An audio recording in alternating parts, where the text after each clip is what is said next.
Here to keep the chase going, share information, spread unity, preserve our heritage and our culture. We're trying to achieve something that you just can't catch. We're always trying to find a better way, trying to make better dogs. That's what Dixie Doggers Podcast is. That's who we are.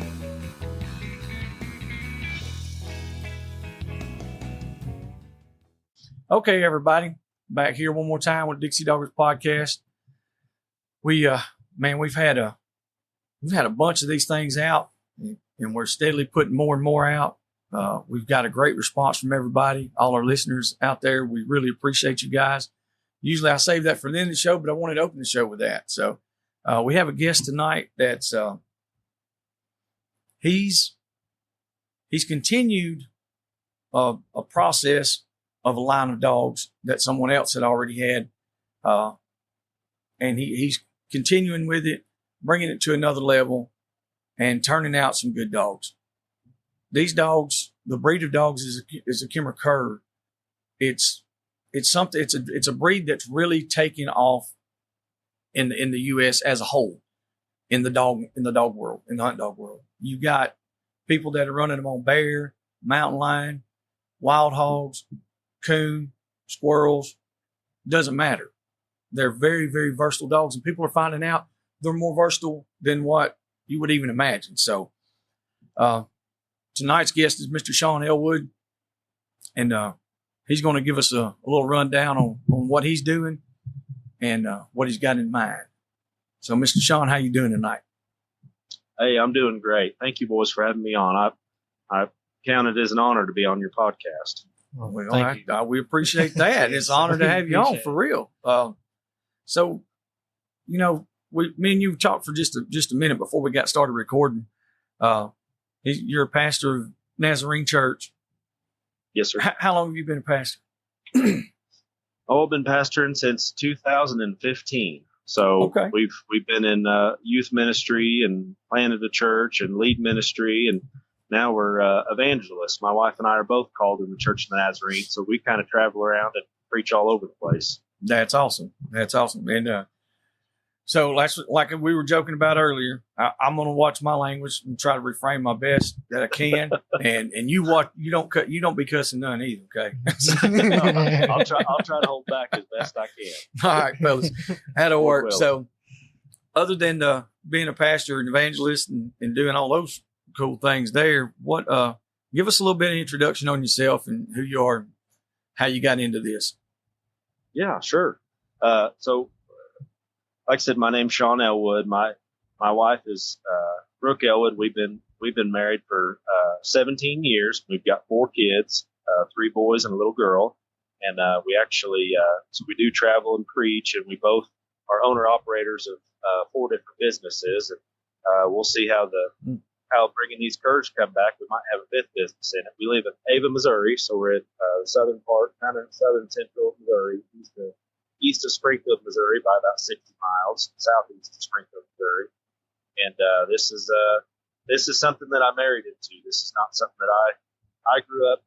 I grew up around it where I grew up, but I wasn't in the middle of it. So this is actually something that her late father, who's passed away now, had started, and something we're trying to keep going.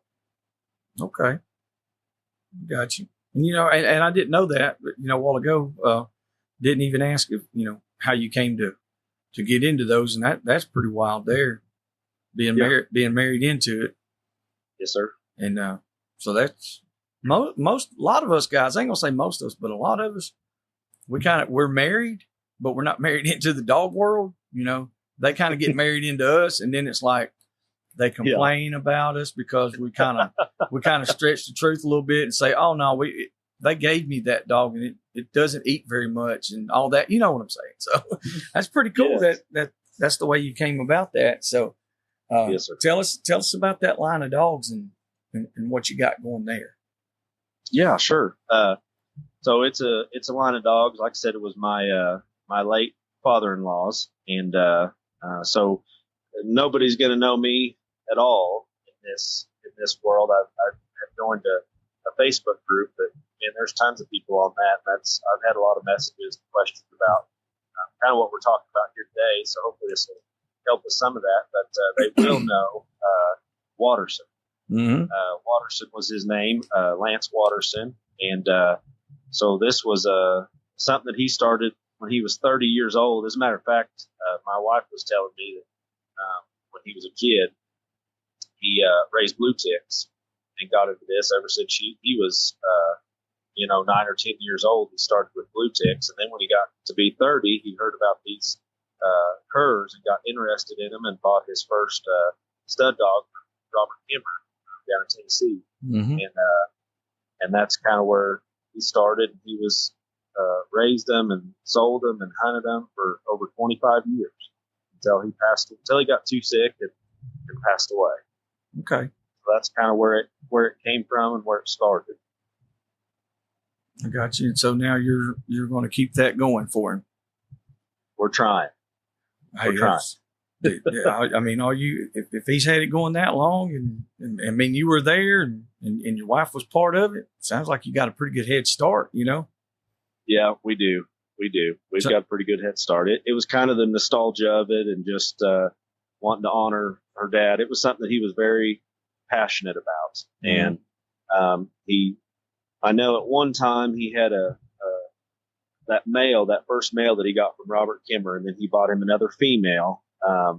And I'll have to look up the pedigree. I know that I'll have questions on that. I already have got some on that Facebook group, but yeah, I know both of them were from 2 grand champion lines on the male side and the female side. Okay. And so he really hung his hat on that as he started raising them, and he started competing too and winning competitions back in the 70s.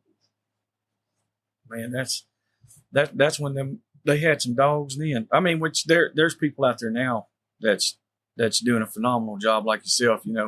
They've got a good name, good bloodlines, and they're producing really good dogs. Putting them in the right hands of the right people is where that comes into effect, I think. Yes, sir. And that. So is that the only breed of dogs that you have? Yes, it is. Okay, I got you. That's even better. Well, for us and our family, there's Kimmer stock Ozark Mountain Curs, and then there's everybody else's dogs. So that's kind of we're pretty proud of them. That's good out there. There's something to be proud of. That's right. I mean, there ain't nothing we joke around with our buddies about that and say things like that just to tease them. So I do the same thing on a lot of my junk, but a lot of my stuff that I have, it comes from other people. They just, we're fortunate to be able to hunt a lot. They send us stuff to I guess evaluate, for them. Do a lot of testing. Give them a good report. And so it's good. It's great to have good breeders out there that trust us. Yeah, sure. Yeah, it's good. It's good to have good community like that.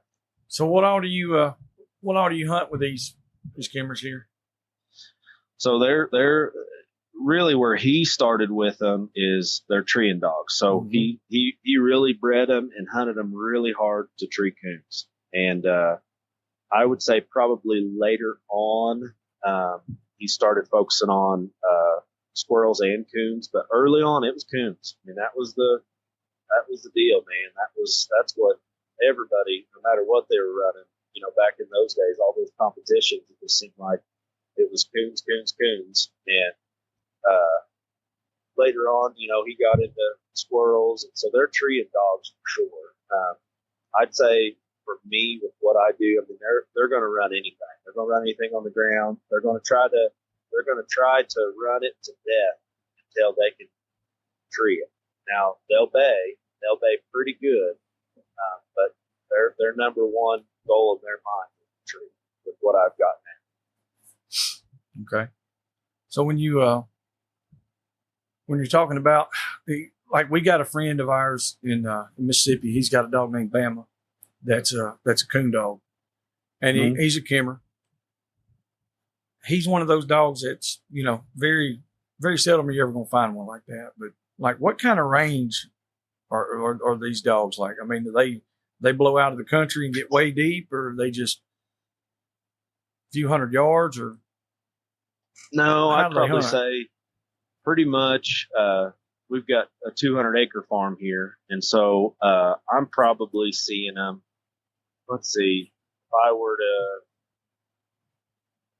see maybe their max range they're going to take off. They're not going to take off too much from me when I'm with them, but if they're hunting out there getting out themselves, they're probably 200 more acres maybe, cutting a swath all the way around the farm.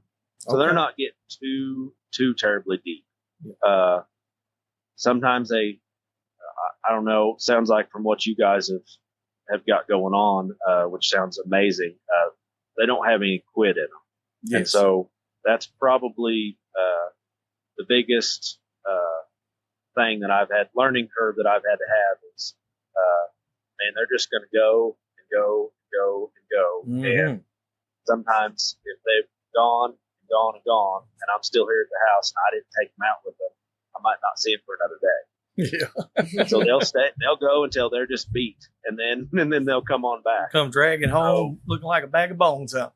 Yes, they will. Maybe without a collar if they got in a hole or whatever. Mm-hmm. So they don't have any quit. But yeah, I'd probably say just on the regular, probably I don't know, probably maybe a couple square miles all the way around the farm. It's probably their max range that I see them go. And there's a lot of guys, they don't want them that deep either. And I mean, for some instances, you don't need that. I mean, like if you were just only squirrel hunting with a dog, but you can set a dog's range much easier than you can make him go out. Yeah, you can get one. You can really in some. So, but that's really good. It does make me nervous at times. The only thing is we do have good neighbors and old farmers, and my wife's granddad who's still alive out here, which was Lance's father. He's going to be 86 in October, and several of the older farmers around here have worked with him and cut his hay for years and all that kind of stuff. So good relationships around us. I think that's kind of key too, because I feel like nowadays, people seeing dogs coming on their property, they just act a little bit different than I think they did back in the late 70s when everybody was hunting and it wasn't a big deal. Yes. So I'm very fortunate to be where I'm at so that they can have that kind of range and aren't really worried too much about upsetting the neighbors. You know what I mean? Yeah. And that's great because there's not a lot of people that are lucky enough to have neighbors like that. No. You might have one or two that usually you can get along with pretty well, but then seems like there's always one that wants to be different, Right. So. Do your dogs, are they open up on track, or are they mostly silent or what?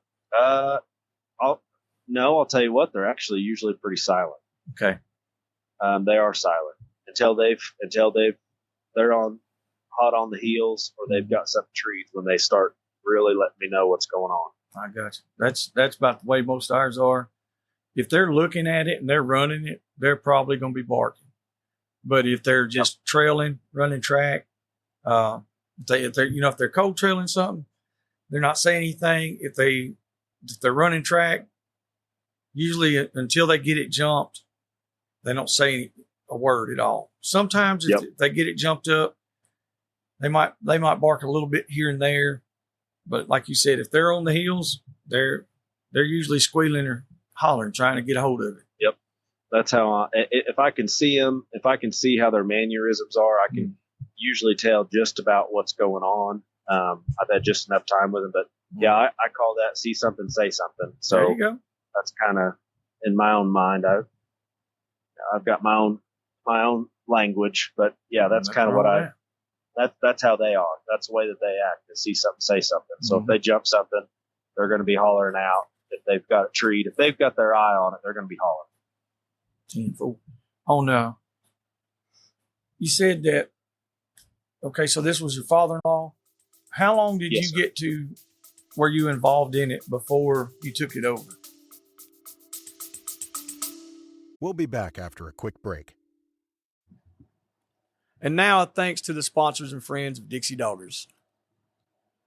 Animal Housing Solutions. Boars N Broads. Crockett Taxidermy. Hardcore Hog Dogs. Southern Cross Cut Gear. Ada Y Transport. 4L Kennels. The American Doghorn Museum. Unique Hound and Hunting Supply. Hogbaying.com. Tuskers Magazine. Mud Creek Hog Dog Trials.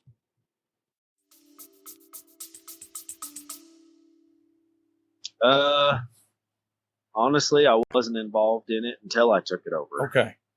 I got you. So after he had passed away, we had moved out to southeast Kansas, and long story short, Lord called us to plant a little church out there in a country community, farming community out there, and so we obediently went out there and did that. We brought, I think at that time, let's see, Lance had passed away, then passed away for a couple years at that point, and he was sick for a while, so he really had to mess with the dogs, and really didn't have very many dogs left. So we had a litter that we got a female out of, got a male out of, and the female got out and camped beside a small property, this little 3-acre swath right next to a big cornfield, and that little Jip got out and got hit in the road. I hadn't even messed with her very much. She was probably 18 months old, and didn't even have much time to hunt. So that took care of that. We knew we had one stud dog back here on the farm. Then we had our male, and so we brought our male back here. When we moved back, the Lord called us back into evangelism, and so now I'm kind of going to get into that story about how that resurrected. But it is a crazy story. But we came and moved. We're all back. about stories. Come on. Sound like some of our Louisiana friends. That's what we get excited. They go, come on. Come on with it. Anyway, yeah, I love it. Anyway, we come back and brought that one male dog back, and we had another stud dog here. Well, they weren't friends, and so ours got off the chain one day, and I was out working a job, just heading out of town with one of my teenage boys working with me. My wife called in frantic, and our dog had got off and jumped on their granddad's stud dog. And, one of them wasn't going to make it. That's how it was. That's just what was going on. Mm-hmm. And so they put ours down to save the other one. And he barely made it out of it. So now we're down to one stud dog. We've got one older female, and she's on her last leg. We don't know if she's going to get bred again. And that's what we're down to. We're about done. That ain't good. No. So anyway, he got on the mend for a little while, and I knew that she had come in because I can read sign, and she came in eat another time, and I didn't know if she was going to. She's older, and she had went in there, and she's not one that hunts. She's just one that produces for us. And she went over there to the stud dog where we had him and went and did some what we call conjugal visits a couple of times. Yeah. And then he got sick again, and he died real quick. And he was a 5-year-old. And anyway, I'm not really sure what happened there. Granddad had given some antibiotics. I'm not sure what he gave him. But anyway, long story short, he died. So I didn't know if, it took. And sure enough, after he died, I think it was a little over 2 months later, she had 3 pups. She had a litter of 3 pups over at the hay barn. We've got no males on the place. She has 3 pups, 2 females, 1 male. And so we're going, okay, this is what I'm talking about resurrecting. This is the Lazarus thing. I mean, we were dead and gone in the grave. About done. But he bred her right before she had them 3, weaned them off of her, and she died. But she's old. She died of old age. And I've got 1 male and then 2 females. And then, I'm sorry, we had 1 female that we had brought back from Kansas. The one died, got hit in the road. We took the litter mate. There's 2 in that litter, I'm sorry. And then we brought her back, and she was still alive. And I put that stud dog on her when he got big enough, so that'd be line bred is what that'd be. And so they weren't litter mates, but it'd be in the same line. So we line bred them back, and then she just had a litter of 6 pups.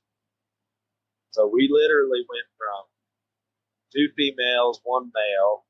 Male died, got her bred, she died, got 1 male out of it. So we've been limping along. So anyway, we went from those 3 to now we've got 10 dogs. Well, we've sold a couple of them.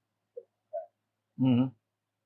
It was quite a deal. And I'm in the middle of it just going, I grew up hunting and fishing, but I never ran dogs. I just solo hunt, milked, and worked on farms, and that's been my life. So this has all been new to me. So I've had to learn. I've had really good people in the community, of Kimmer community, reaching out and asking questions about the pedigree and telling me this is what you need to do to get it registered. So I'm new to this. So it's kind of been a learning curve. I wish that I would have had more time. I wish my father-in-law was still here so I could go hunt with him and pick up on some of the things. But, you kind of learn. And I'll tell you what, the dogs, if you've got a good breed, they'll train you how to train. You know what I mean? Yes, they will. I mean, they'll drive you crazy. But we're dragging Squirrel Tail around our little pups. They're about, they're 12 weeks old. And so we're dragging Squirrel Tails around and getting to the bark up the tree and stuff. And we're just starting there. So, but yeah, that's a crazy story. Sure. Yeah, that's it takes a lot to be dedicated into that, and to really to pick up something like that. Like you said, you hunted and fished, but you never ran dogs. Right. When I first started, I was lucky enough to have been raised around dogs, but when I really first started having my own kennels and all that stuff, I didn't have very many dogs, of course. And the words that you said were true. Like, if you get a good breed, they will train you how to train them. Because there's a lot of breeds out there, and a lot of them are alike, but there's a lot of them that are totally different. Yes. You can't use your everyday training scenario for certain ones that you would use for the others. And right. And once you get into crosses, it's just all the way down to the individual. Like when you start doing crossbreeds and stuff, it gets weird.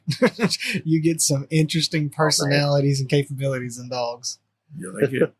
I think, when you've got a good breed, I think they're, from what I've learned, the instincts that they have, if you can play on their abilities, if you can work with the things that they're good at, man, you can make a good dog. And I'm not saying that it's easy and I don't have it figured out. That's for sure. I'm not going to sit on here and say this, but I will say that, man, if you can work on their strengths, and I'm sure some people would say, you have no idea how hard it is to get one to turn on a mountain lion, like you guys were talking, now that they're getting these dogs on bear and stuff like that. I'm sure that that's a whole nother deal, but with what we're doing with them here, just keeping them treeing and working with that, on a smaller scale, man, they do a good job. Just really do. Yeah. It's a big thing like that to keep in commitment and only having one breed. There's a lot of people out there that do that. They'll have one breed, but they have previously tried other breeds. So this is the only one that you've ever had. Yeah, this is only one I've ever had. That's pretty cool. Yeah, that's pretty cool. Because that, like I said, that's just I don't know. I find that kind of, especially in today's time where there's so many different hunting dogs. So you kind of, you kind of got your plans cemented in the ground, and that's what you stuck with. Yeah, I think, if it would have been anybody else but my father-in-law, I'm telling you right now, Lance was just an interesting guy. He was born in the wrong era. I mean, he was straight from the Wild West. Law didn't pertain to him. He was going to do what he was going to do, said what he meant what he said, good, bad, or indifferent. That was just the way that he was. Mm-hmm. And so I think for me, it's not just about the dogs, but it's the legacy of my late father-in-law and how people just really respected him in this world. And I'll tell you what, he had people that came from all over the United States to buy his dogs. He made some friends, some people down in Louisiana that are friends of ours now that come up and turkey hunt every year. Their last name's Hardy's. Mm-hmm. And anyway, they come up and got to liking Lance. And they bought dogs one time, the dad did, and brought the little boy. Now the son has grown up and he's got his own family, and he still comes every year. They didn't come this last year, but they still kind of come up just because they've gotten so connected to the family. But that's kind of just the way that it was. He had people in upstate New York and Hudson Valley that would come down, and word started spreading up there back in the day about his dogs. And boy, they'd drive all the way down from upstate New York. And I'll tell you one story real quick too. It's a short one, but we'll see. But anyway, Lance got a call one time from the Alan Jackson, the country music singer. Yeah. And called him and got to talking to him. And my wife was here, and she's just shaking her head because she said that she is sitting there, and all of a sudden her dad gets a phone call and answered it. And he goes, Alan Jackson, the country music singer? Mm-hmm. And just starts talking to him like that. And I got off the phone, and Brooke said, Dad, what was that about? I said, well, it was Alan Jackson, and he was asking about our airport here, which we've got a little airstrip, and wanting to know if he could, if they would take a private jet landing in there, because he was interested in coming looking at the dog. Now, he never did. So it's almost a claim to fame. But yeah. That's still pretty cool, though. Well, no. I think it's a cool story. Now, she did say, now, next time somebody calls like that, Dad, give me the phone and let me talk to him, and we'll set it up and take care of it. So that's pretty wild there. But he's I think the claim to fame is all the way down to today with you, because it's continued on this far. Once you once you gatekeeper. Well, I mean, anything that you do, if you commit that, then he's going to establish your success. Yeah. Anything that you do, if you commit to it, and what we were talking about earlier, Brother Terry used to tell me that all the time. They said he'll establish your success. He said as long as you indulge in it, and you let him know what you're doing, and we all know who I'm talking about with him, then he'll establish your success. That's good.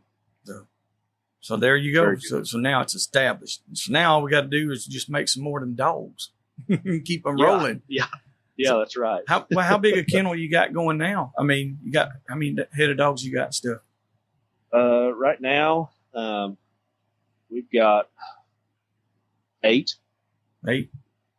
Yep. Gotcha. I've got 8 right now. I've got one of the little male pups that we've got right now. We've got one, Marc, that we're going to keep, and then like I said, they're just about 12 weeks, and then I've got 2 females and 1 male out of that bunch that we're going to sell. So we'll be back down to 5 then. But as far as mature adult dogs on the place, we got 4 of them. Gotcha. Which, I mean, I think that's where a lot of actual breeders, they might, I ain't going to say mess up or whatever, but they get so many, it can get out of hand. Yes. You can have 4 to 6 or 8, whatever, really good males and females, and have more than enough to keep your bloodline going. And that way you don't get too many and get them out there in the world, and then other people they'll ruin it for you if you're not careful. And people will take advantage of that. I've seen it, and I know there's a lot of listeners out there. They know exactly what I'm talking about. If we all try to vet everybody, that we get any dogs from, or that we sell dogs to, or even give dogs to. It's like we're not just going to give them just to anybody who calls. They got to be put in a working home. That's good. And they got to be hunted. And if I get a dog, it's got to be from a person like that or a place like that. They got to, because I mean, anybody can just breed some dogs up. Oh, sure. But what are they actually producing? That's the thing. Oh, yeah.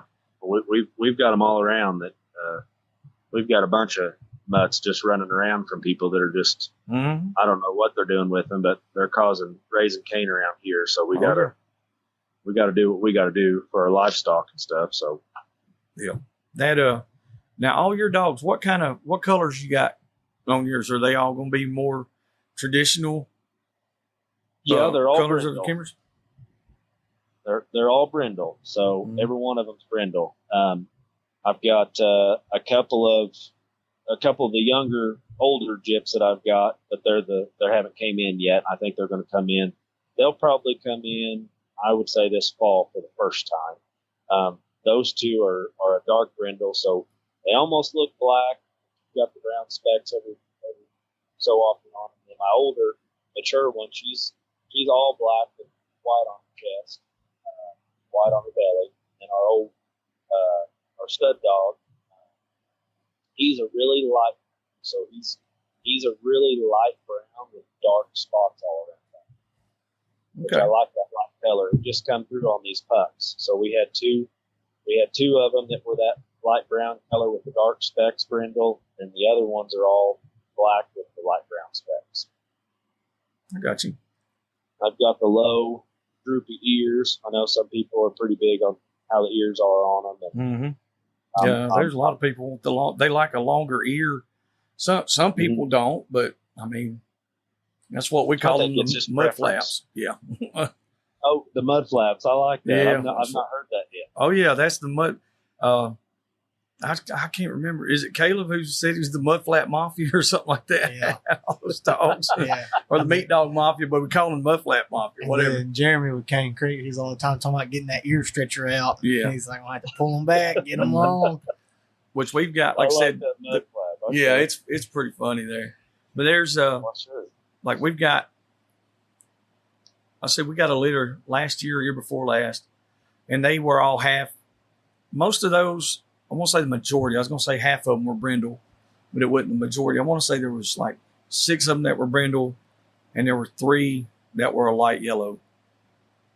I like that light yellow. Yeah, they and Louis was in that litter there when me and Jared went and got it, and he was almost white. I mean, he was buttermilk as it gets. He's still light colored, but he's darkened up some though.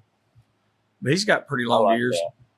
That buttermilk's pretty though. Mm-hmm. And then I've got these the 3 that I had before that we got the male out of that are older now. I docked their tail. They were the first ones. See, I'm going to get an education out of this more than you guys, but I learned docking their tails. I needed to go a little bit shorter, so I went about 3/4 of the way. I would say at 4 weeks. On these pups, because I didn't like how my older dogs, their tails were a little bit longer than I liked. Yeah.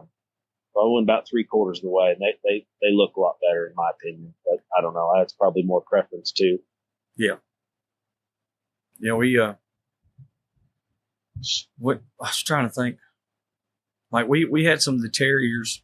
I've raised them for years, and we use a 5/8 dock on there. But now we leave like 5/8 of the tail, 5/8 to 3/4. So you want it a little bit longer, and the reason is for the terriers, they're going to get in the hole, and that's your handle. So you grab that part of their tail, and that way you can pull them out. Oh, I see. But that makes sense. Yeah, but for the other dogs, I'd rather them not even have a tail. Yeah. I like natural bobtail. They don't need no tail for me.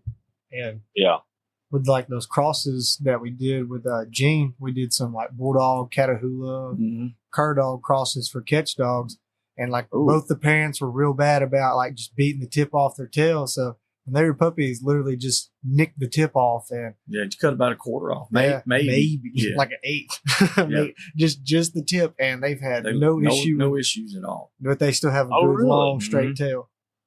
Yeah, they look pretty good. That's a Catahoula cur. Yeah, it's Catahoula and a bulldog cross. We and a bulldog. Okay. Yeah, we use them for hog dogs. So Oh man, yeah, that's a little bit low different. and mean. Yeah. Yes. Old Mean James, one of them. Exactly. And now I was talking with Nate, and he said that you had this pup that was born that was a pretty crazy color. Yeah. So that was one of the light, really, really light brindles out of it. Was really surprisingly light. I mean, now the only thing is it's female. She's darkened up a little bit. But I'm telling you, when she was born, she was like, it almost had a little bit of a red tinge to it, like a brownish red tinge to it, and it was so light.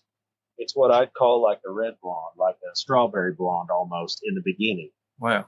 But it's darkened up now, and And brindle? it looks like just in a brindle, and it looks like stripes just down the side of it. So the darker stripes have started to come in a little bit more. Now the brown looks a little bit darker, and then it's got underneath its snout on the bottom of its chin, it's got a little white streak that goes from. It looks like it's got like a split lip on its bottom of its mouth, and it's white, and it's a stripe that goes underneath of it, and it gets wider and wider, and then her chest opens up to white. And she's got white tip socks on the 2 front feet and not on the back. Yeah, I've only real seen wild one dog dogs. that was a weird. I guess I'd say weird light color brindle like it, and that was that blue boy dog that we had years and years ago. Now, his almost looked like a champagne bluish color. It was wild looking. I mean, he had 4 white socks. And from the bottom of his chin all the way down his chest was a white blaze.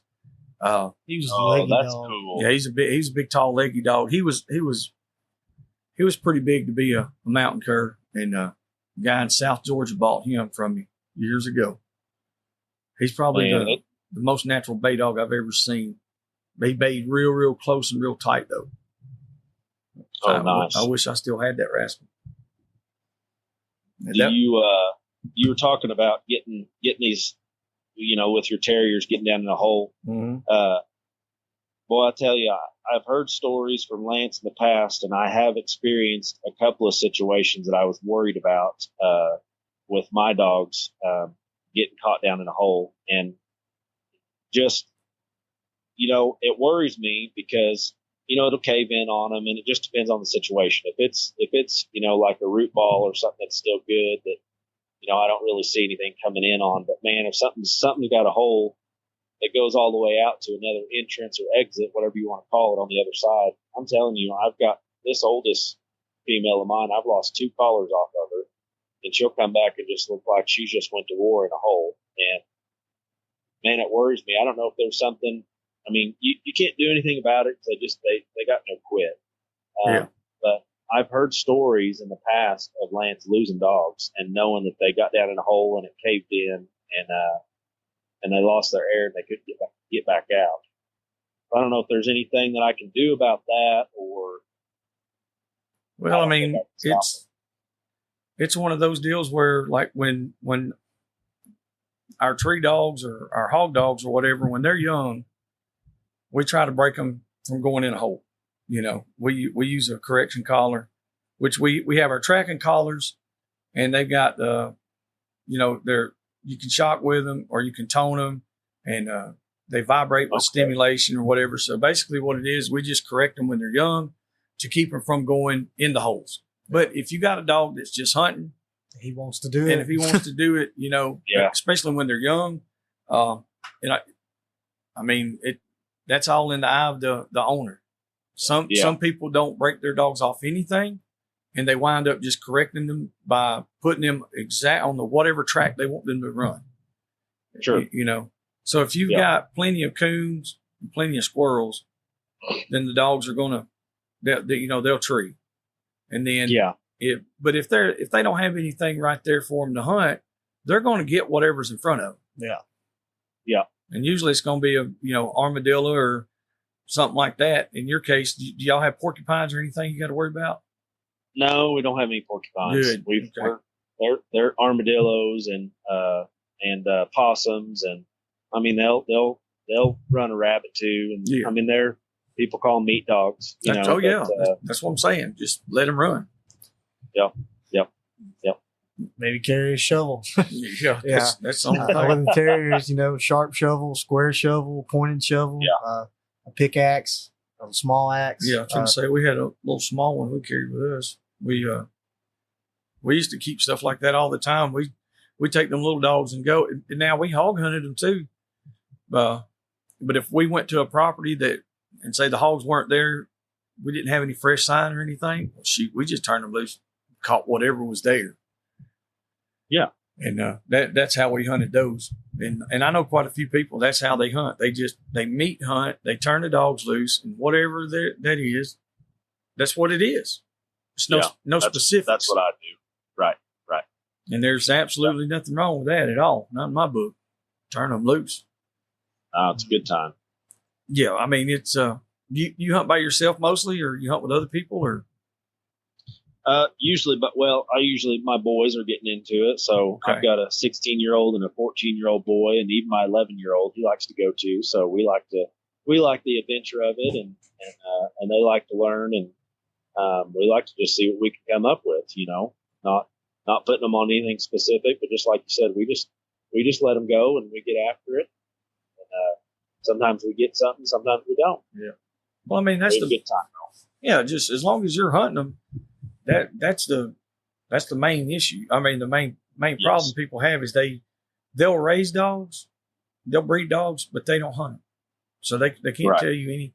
And like I said, if I come and get a dog from you, and that dog hunts the parents hunt everything, doesn't matter, and all you do is meat hunt them, I can take that same dog and put it on a specific game. All I got to do is just guide it to what I want it to hunt. And true enough, sometimes they might like coon a little better than they like squirrel. Some might like the tree squirrels better than they like tree coons. Then some might like hog dogs, or like hogs better. Like I said, there's a lot of guys now. If they're not running full-blooded Kemmers or mountain curs, they're crossing them into their stuff for bobcat, mountain lion, bear, wild hog, all the bigger game as well. Yeah. And that's awesome. Yeah, I see that's really picking up, and it has in the past 15, 20 years for sure that I've seen. I mean, that's awesome. I think that's good if if that's something that's not really big here. Now we don't have as many mountain lions here as some people might have. We're just starting to get black bears coming in, and they're doing a draw for hunts on those. They're kind of coming up from Arkansas, because we're pretty close to Arkansas down here, and we do have bobcats. But if that's something that if somebody does buy a dog from somebody, and that's not something that they've ever been on, if it's a good breed, if it's a smart dog, they can take the correction and learn, and has a really good, easy learning curve. And sometimes, I mean, just because it's a good breed, sometimes you can get a dog that you just can't do anything with. That does happen. I know that. Yes. I'm sure you guys know that as well. Oh yeah. But if it's got a good pedigree, it's a good dog, it's a smart dog. You're right. You can take one and put it on something else, and that's what I do like about these mountain curs. They're just easy to deal with. They take correction really well. I had to train when we came back. We had these three that we come back with, the male, the two females, and then my older female, I think she reads my mind. She's just one of those. You guys know. When you've got one that you can just look at them, or you make one sound even. You don't have to say a word, and they just do exactly. They just know what you're thinking, and so she's that way. But then younger ones, they want to start running the cows, and I have no patience for a dog running a cow, especially if it's mine. But if it's the neighbors or whatever, so I actually carried around. Granddad had a horse whip, and I started cracking that horse whip. Didn't even have to whip the dogs, and I trained them on that horse whip. Mm-hmm. I keep it with me with all my fencing stuff, and when I'm going to feed and everything, and I just, if they want to go with you, that's Kurt. If I'm going to go feed, they're going with me. If I'm going on a drive, they're going with me. They're just going. They're just going to go. You can't stop them. And so anyway, they'd go with me, and they'd get over there, and they'd get to want to mouth at the cows, and I'd just pull that whip out. As soon as they saw that red whip, they were gone. And so now I think that I probably did that twice, showed it to them. They will not bark the cow. They will not. As a matter of fact, when I go over and feed, and I've got all the cows down in the bunks or the pen, if I'm getting any up to sell, they'll come down there, and every one of them will spread out in the field about 10 or 15 yards and lay in the middle of the field till I'm done feeding, and I take off. They learned that lesson. They learned that lesson quick. Didn't have to learn a hard one on it either. Yeah. Sometimes some of them have to learn a harder one than others, but man, they're sharp as a whip. I'm just blessed to have them. That's for sure. So what do you got? I mean, what's your plans with it? You know, you're gonna try to put them out there and market it more and put, to start selling more, or just gonna try to, keep them for yourself and send a few here and there, or what, are you gonna mainstream them or what? Well, I tell you what, a little bit of both. I mean, we're kind of in the early stages, just with having this, just being able to bring them back, and this being our first litter that we're selling. We've already sold a couple out of them, just to some local people that knew Lance, and I've had some calls. I got a message from a lady in Louisiana today, and her husband wanted her to get a hold of me, and they're curious about both of the females that I've got left. So I think we're going to do a little bit of both. We're for sure going to keep it going. We're going to keep some for ourselves. We're going to, we're business owners and farmers, and we do all our stuff ourselves. So raising our kids up, be kind of entrepreneurs and taking over stuff. I'm kind of watching. One of my boys is interested in the dog business, and if they want to take it over and keep it going, that would be awesome. And if they don't, then they don't. But we're kind of in the early stages, but we are kind of marketing it out there a little bit. I'm going to go ahead and get it registered. I think that's just kind of a no-brainer, because just the history of Lance and the name that he's got out there, that's really kind of the platform to stand on as far as marketing them and keeping it going. Because yes, there's quite a demand. I was kind of overwhelmed early on putting it out there that everybody was asking questions, and I said, well, I probably don't have the answer, but I'll sure talk to Granddad and see what I can figure out. There you go. I mean, you've got somebody there who knows a lot about the history of them, so that's very helpful. And like yes, I said, coming from Robert Kimmer stock, then I mean, and it's been for how many years? You said since this. Oh, let's see. He did for 25 years. So when he was 30 years old, it would have been about mid 70s, about 75, to when he got his first one. So yeah, he's had it for a while. Yeah, long time. Yeah. So that's I mean, that in itself is that's saying a lot, because there's a lot of guys out there that's had kennels, and they pop up and they go away, and some last a few years, but anything that's went for 20 to 25 years and stuff, it's especially one breed, the same line, that's established. It's about as established as you can get. Yeah. So for people that's looking into getting one of the curs from you, what do they need to do? I mean, what kind? Is there y'all have social media? How are y'all doing this? Yeah, social media. We're not as definitely not as established on that side of it as like you guys are, and a lot of guys that have been in the game for quite some time. So social media is the best way. You can look me up on Facebook. It's under Shawn Elwood, ShawnElwood, and usually if I don't post a lot on there, but my wife sure does. She tags me in it. She does all that. She's got quite a big following there. She does post on share some of Granddad's stories and stuff on TikTok, and so she's got a very big following on TikTok. And her deal on that is under Farm Girl, so you can find her on there, and you'll find a little bit of the farm stuff we've got going on, and you'll see a lot from Granddad and a little bit from the dogs and stuff there. But I would say my Facebook. She did start a Facebook page that was Lance Watterson, Ozark Mountain Kimmer Stock Curs on Facebook, and it's a page. It's not a group. Yeah. So you can, if you look up Lance Watterson on there, you can find that. And she started posting more in that again. She started that when he was still alive. He didn't understand. He called it the Facebookses. He didn't understand what it was. And she said, well, Dad, I'm trying to help you, because he was kind of getting sick at that time. And she was saying, listen, social media, it's free advertisement. It's a good way to connect to people. And so she's good at all that stuff. So gotcha. I'd say that's the best way to get a hold of us now. That's pretty good. I'll make sure to get all those links put down in the description below. Yeah, we'll help you, or Nate will. I don't know how to do that. I'm kind of like he was. I'm like, I didn't know what half of it was, but honestly, I'm getting pretty decent at it now. I mean, I know how to. Oh yeah. I know how to make posts and to upload stuff on there. I know how to stir the pot and Make reels. I know how to get people Add to the aggravated. And I know how to make people holler and cuss at me. So I'm doing pretty good at it. You're a button pusher, I see. Yeah, that's what I try to do sometimes. There's a few people out there, and honestly, they're experts. Some of them are my friends, so you got to do that.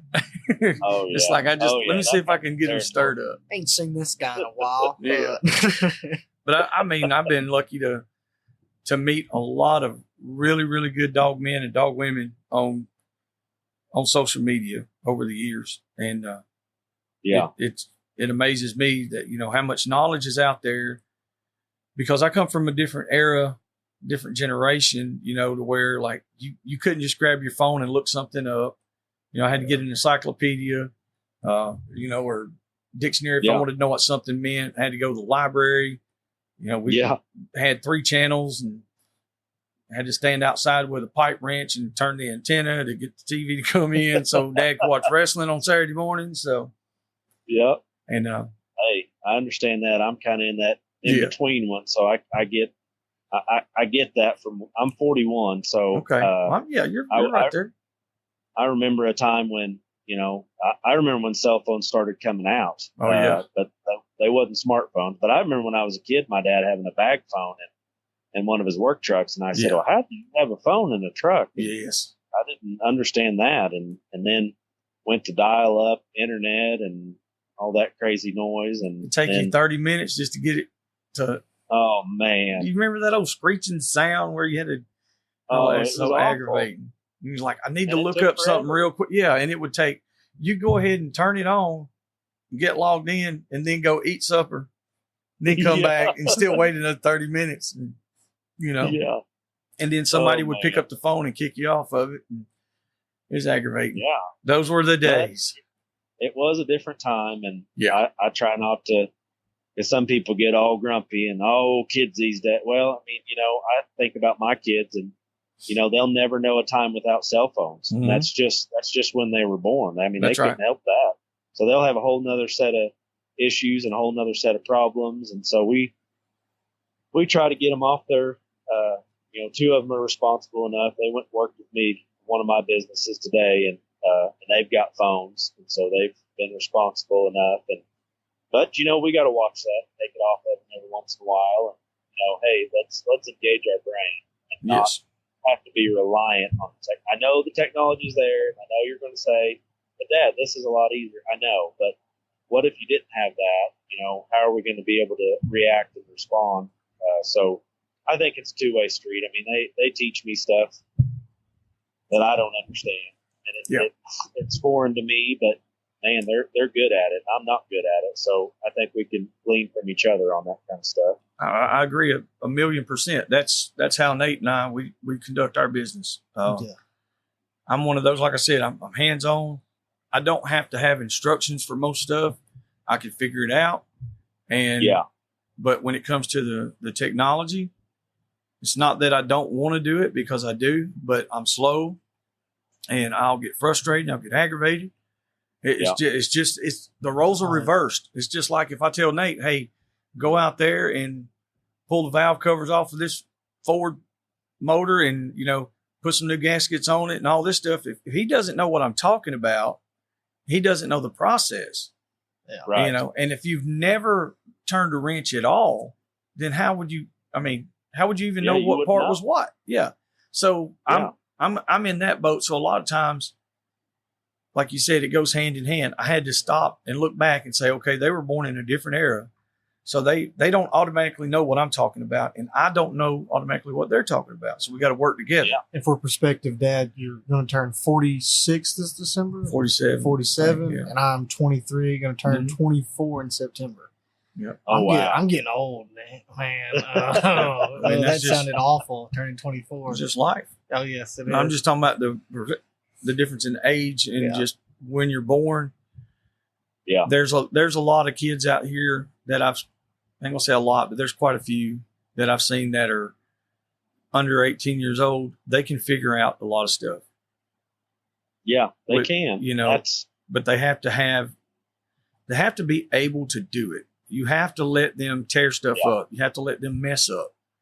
Yes. Or they're never going to learn. Yep. I You know? agree. And I think that's a big even like in the hunting stuff, running dogs, all those things. They're going to mess up. I have literally sat back and watched Nate do something, and I would shake my head. He's like, "What?" I'm like, "Yeah." If he asks me an opinion, I'll say, "Well, that's not going to work." He says, "Well, I think it will." Well, go ahead. No big deal. And I will help him do it. And it will not work when we're done. And he'll say, "Well, you were right about that." Yeah, because I've done the same thing. But I also learned from it. And I give him the opportunity to learn as well. Oh, yes. And then it's been the opposite as well, because there's been times where I was like, well, I don't know if that'll work or not, but give it a try. Gives it a try, works out great, or works out better than the way I thought it would. So being open-minded. Give and take. Yes. Yeah. As long as we're both honest and no ego in it, and be like, as long as we're trying to find out the best way to do this, it will always work. It will always, As long as you're on the same page and don't let pride get the best of you, and stay humble about it. But there are some things that are cut and dry where it goes, I understand that. I've got a 16-year-old, and I'll think, why are you doing this way? Mm-hmm. And we'll let them do it. And then, boy, that didn't work out. No, you want Dad to come in and take care of this? Yeah. Okay. Well, you're gonna learn how it goes then. And so, that's good. That's just being a dad, and we get to have fun, and it's great. And then we discipline, and it's not great. And then it's quite a deal to be a dad, but it's a blessing. And just being there for your kids and you guys doing this together that's an awesome thing, man. It was kind of one of those deals where it was always there, but it never was really like a planned thing. I didn't know how far I would ever continue to go with it. It just kept progressing more and more, and now it's kept full scale. Yeah, kept fighting it. I was like, man, I don't know. My dad's doing this, and it's like I don't know if I want to do my own thing or if I want to go with him or follow under him. And I kind of fought it for a little while. And I was like, no, I really want to do this. This is what I want to do, and I'm not denying it. I'm going to go with him, and we're going to do this, and we're going to ride it till the wheels fall off. I love it. That's generational, man. That's like legacy stuff there. That's where we're at. That's where we hope to leave one. Yeah, a good one. Yeah. Something that's worth leaving. Like your father-in-law did. I'm hoping that, when I'm done, Nate wants to continue on, and if something happens, maybe his kids will want to pick it up and move on, keep it alive. They don't have to do it like we do, but because it's one of those things. It's hard to do because of the way the world is now. I mean, a lot of people are not accepting of it. Right. But now I will say that our culture of running dogs and having that type of heritage, it's the guys that do it. They really embed it in themselves. They really love who they are and what they do. And I think that's a good thing, because there's a lot of people, they do stuff and they're like, man, I'm worried about what so-and-so says or this person says. Look, just do your thing, and that's all you can do. And I feel like using social media appropriately and shedding a good light on our heritage and culture is ultimately what's going to keep it. Yes. And make it more accepted. There's going to be people that don't agree with anything. But there's going to be a lot of people where you can change their opinion, I feel like. I've just seen it done so many times. Or at least have it to where they don't have as strong of an opinion. Maybe they'll just leave it alone. Yeah. At the same time, because it's changed tremendously in 10 years. Tremendously. Wow. Yeah, because I mean, as little as 10 years ago, as far as like hog hunting, I knew a few people that hog hunted, but 15 years ago, I knew everybody that hog hunted in the whole state that I thought. Wow. Anyway. Yeah, like there was very, very few. And I'm sure there was a lot that I didn't know. But what I'm saying is it wasn't put out there as much. Yeah. And now it is. And honestly, it's more accepted. Used to, it was kind of the bottom of the barrel. Like, it's like it was the rougher crew that done all that. So Well, that's exciting. It's exciting to see that those kinds of things are picking up, because you do get that worry or that fear that, culture is, because culture has a great effect on people's mindset and how they see things, and get affected by the culture. And don't get me started on watching the wrong kind of media either. Yes. I don't know if there's any media that's just straight anymore, but I guess what I'm saying is it's just even talking about that, watching the wrong news channel and how much it can affect people's opinions on things, and and especially raising dogs and stuff, and just people that just have a misconception, I will say, about breeders and kennels and things like that, which I think that's probably always going to be something that's going to be there. But with what you guys are doing and on this podcast and with your viewers, and like Nathan, like you said, on getting it out on social media, and then plus the heritage of passing it on, and my father-in-law, and people that are pretty rooted in it, that's what's going to educate people on what this is about, and going to keep it going for a long time.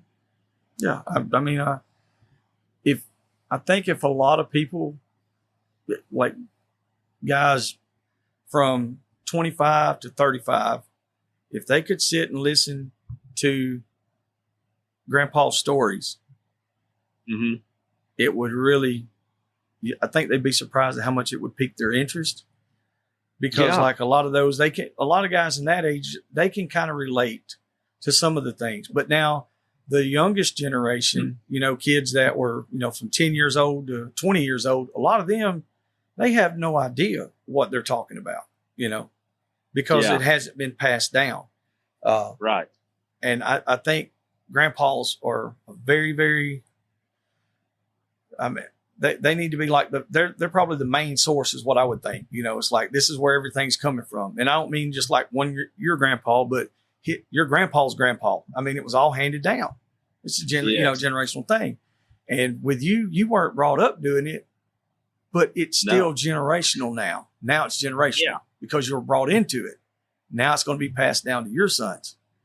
And I think what's really interesting about exactly going along the lines of what you said is my wife's granddad, who's 85, and we live with him here. We take care of him. That was part of God calling us back here to ministry, as well as taking care of him and keeping the farm going and taking those kinds of things over, and the dogs and everything. It all just kind of culminated in just being here for him. That's a whole nother story. He's buried all his children and his wife, so he didn't have anybody here. Wow. And so that's for a podcast for another time maybe. But anyway, him just sitting and listening to his stories. Well, his granddaughter, my wife, just started recording him and asking him questions and stuff, and she started posting a few. She wasn't sure, but she just had family and farm stuff was kind of her niche, is what you call it, on TikTok. And she started posting some of Granddad Jim's stories on there. And I'm going to tell you something. She went to 50,000 followers in a hot second. That's what I was. And people, I'd love to hear stories like that.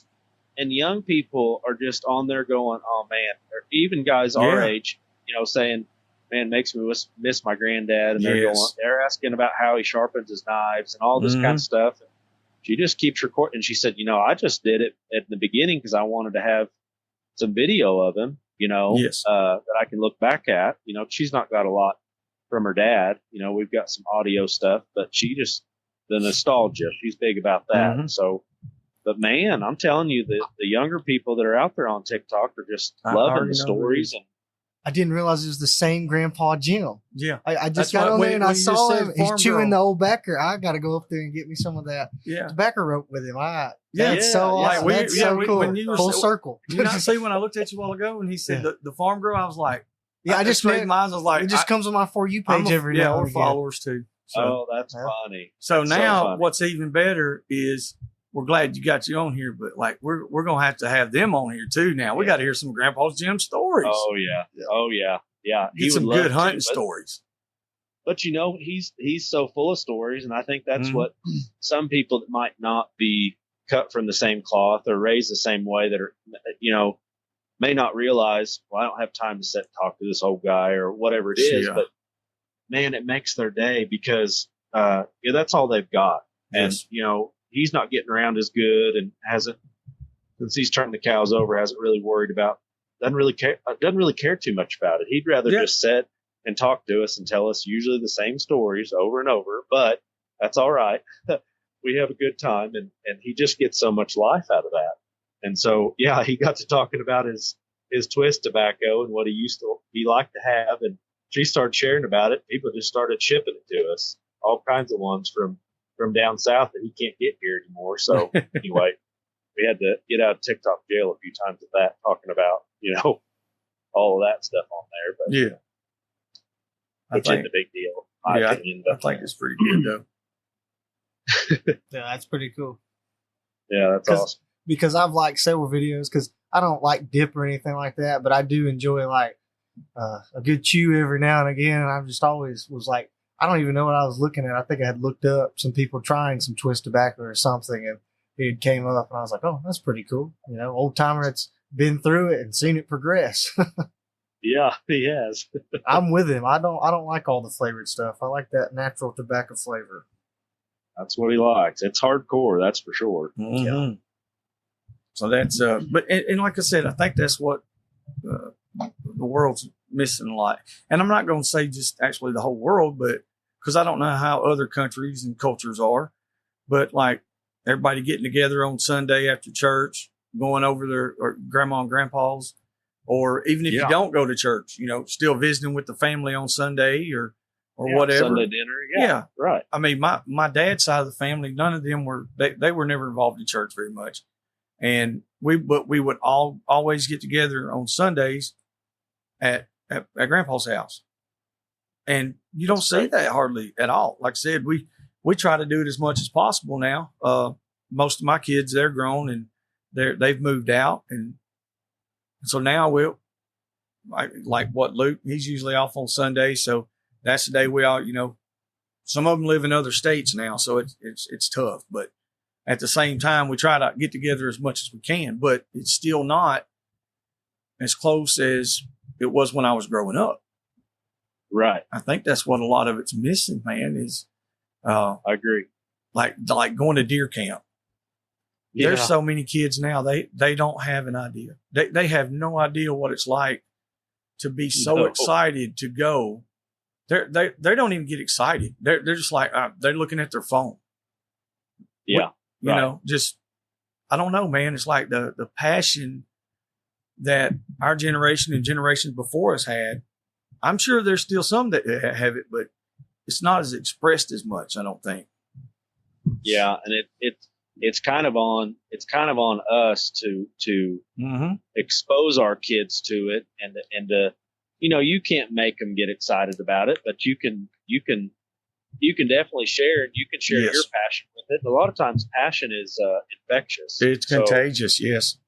Yeah. And so if they pick up on it, or even if my kids don't do some of the, I had deer camp when I was a kid, man, and I loved it, man. I loved you bringing that up. That's something I loved. And anyway, we've done it here on the farm, and then the kids have talked about, man, maybe we should just camp out. I said, hey, why don't I'll just put us a little portable building down here in the middle of the farm, out in the middle of nowhere. We'll just go down there and stay in it. And they're like, really? Can we do that? And I was like, yeah, we'll just stay there for a few days and just play cards and shoot some deer and have a good time. Yeah. So, but they wouldn't have chose that themselves. That's something that my excitement, my passion have let out into them. And I think that's heritage. That's, yes. We've got to be passionate about it. We've got to be patient with them. And if they grow up and they don't want to do it, well, they'll have some good memories and good stories of their childhood. So at the least. Yes. And the breed of dogs that you have, I have probably seen more kids get turned on to hunting and get more excited hunting with cur dogs, Kimmer Curs and mountain curs than anything else, because you go on a good squirrel hunt or a coon hunt and it's excitement. I like the squirrel hunting with kids at a certain age more than I do anything else because it's a lot of action, and you can keep it going. Yes. They don't have to be quiet really or none of that. You can make noise.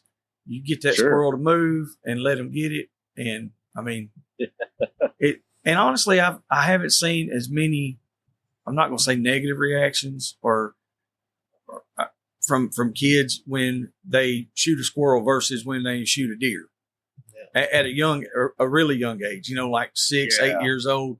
A lot of them, they look at the little squirrel and they're like, it's a little squirrel. And then you take a kid the same age and they shoot a deer and it's like, it has a little bit different impact sometimes on them. It's not, like I said, not negative impact, but it's like, it's an emotional experience. It's a little bit more, and it should be. You should have emotion and compassion for any living creature. It shouldn't be, if you teach your kid like, oh yeah, let's just shoot it and kill it, then you're going the wrong way. Yeah. Well, they better be glad there's a pastor on here because I was fit to say it. Pray for me, preacher. Pray for me. No, it's one of those deals where I think we all really, and we say this all the time, and I know people get tired of hearing it because, like I said, but you need to take kids out and hunt. You need to take them fishing. You need to take them camping. Yeah. And if you don't have the actual, because the world has changed so much, people work so much. That's all they do is hustle and bustle. If you can't take off for a whole weekend and, do that once a month or anything like that, some of us can, some can't. Well, shoot, just take a couple hours, like you said, just take them down to the creek, let them play in the creek. Yeah. Or whatever, something. Yeah. Something simple. Just get them outside off the phones. That's good. I tell you what, we were not doing very well on that when we were in our season in Kansas planting the church. But since we've came back here, we've just seen things have slowed down. Our businesses haven't slowed down, but I'll tell you what, life has slowed down in a way. You just saying letting the kids play at the creek. We went down. We had to put in water gaps. We had flooding going on and stuff, so I had to fix one of our water gaps. And the kids all wanted to go. So, as a dad, sometimes that's a double-edged deal. You're like, I've got it in my mind. Go down here and get this done. And it's get it done, just like you're saying. Work, hustle, bustle, get it done. And sometimes I've got that attitude. Now they're blowing the Trump train on here. Yeah. Yeah, that's something good. It don't matter what time we do it. He's coming through at some time or the other. Oh, yes. He knows it. I tell you what. Yeah. Well, anyway, and I had to just go, no, you know what? Because I'm not going to say no. But we brought the kids down there and it ended up just being a creek party. They all started swimming in the creek in their clothes. And it's good to slow down. You have to make it a point to slow down. Otherwise, you're just going to go, and life's going to pass by, and these kids are going to be grown, and I'm watching it before my eyes, and I don't have to tell you that. Oh yeah. And time just keeps going. It ain't gonna stop. So you have to find time to slow down and do the things that matter most. Without a doubt, and it can happen. Like you said, it seems like in the blink of an eye. And all you're doing is trying to do more for your family. You're working more, working longer hours, working 6 days a week. Just, you're putting it through the paces to try to provide more. When in all reality, no matter the amount of money you have, when those children are older and you don't have a relationship with them, that money does not matter. It never did, and it never will. Because all they have is the man that's standing before them. And if that man was never there before them, then they ain't looking at much now. No. Well, I tell you, that'll preach. You adjust that just a little bit there. You're going to give me some sermon illustrations. Man, that'd be good. I reckon coming from me, that's for sure. I told a guy the other day, we had a, I'm not going to say dispute, but we had a difference in opinion. And instead of arguing and continuing on back and forth, we both just stopped. We called each other and we talked. And that was one of the things that I told him. He was talking about how he used to be when he was younger and all his trials and tribulations through life, and how he was and the things that he had done, good and bad. and who he was. And all I told him was, all you know is the man that's standing before you is the man that you know now. That's who I am. I'm the man that you know now. Yeah. I can't be anything that was from then. All I can be is what I am. Right. That's what That's he said. good. He said, man, I don't know. He said, that really got down deep right there. I was like, well, I promise you I'm not that deep, but just, some of the things is just, it's common. It's a common sense deal is the way I look at it. But at the same time, it's more complex than that. Yeah. I've lived a lot of the stuff, and it's like, man, I put in jeopardy relationships with my family because I was working all the time. That's why I started hog hunting so much. My kids could go with me. I didn't go do other things. I made time to make time. There you go. And now it consumes me. Now all I do is this. I'm talking about dogs or hog hunting or messing with dogs all the time. But it's very enjoyable for us. That's good. It brought you all together. I like that. Yeah, oh yeah. And but believe it or not, though, like Nate's pretty much the only one of the kids that really hunts, that hog hunts with us. The other boys, they'll go with us sometimes. But now all of them, I guess they deer hunt, squirrel hunt. They hunt or fish, some point in time. And all of them love being outdoors. So just the being outdoors thing that kept our heritage alive with that. Yeah. Because they didn't get the grandpa treatment. My dad passed away when he was really young, and I was young too. And both my granddads, they passed away by the time the kids were, I don't know, probably 10 years old. All of them were gone. Yeah. So they didn't have anything but me and Uncle Frank pretty much.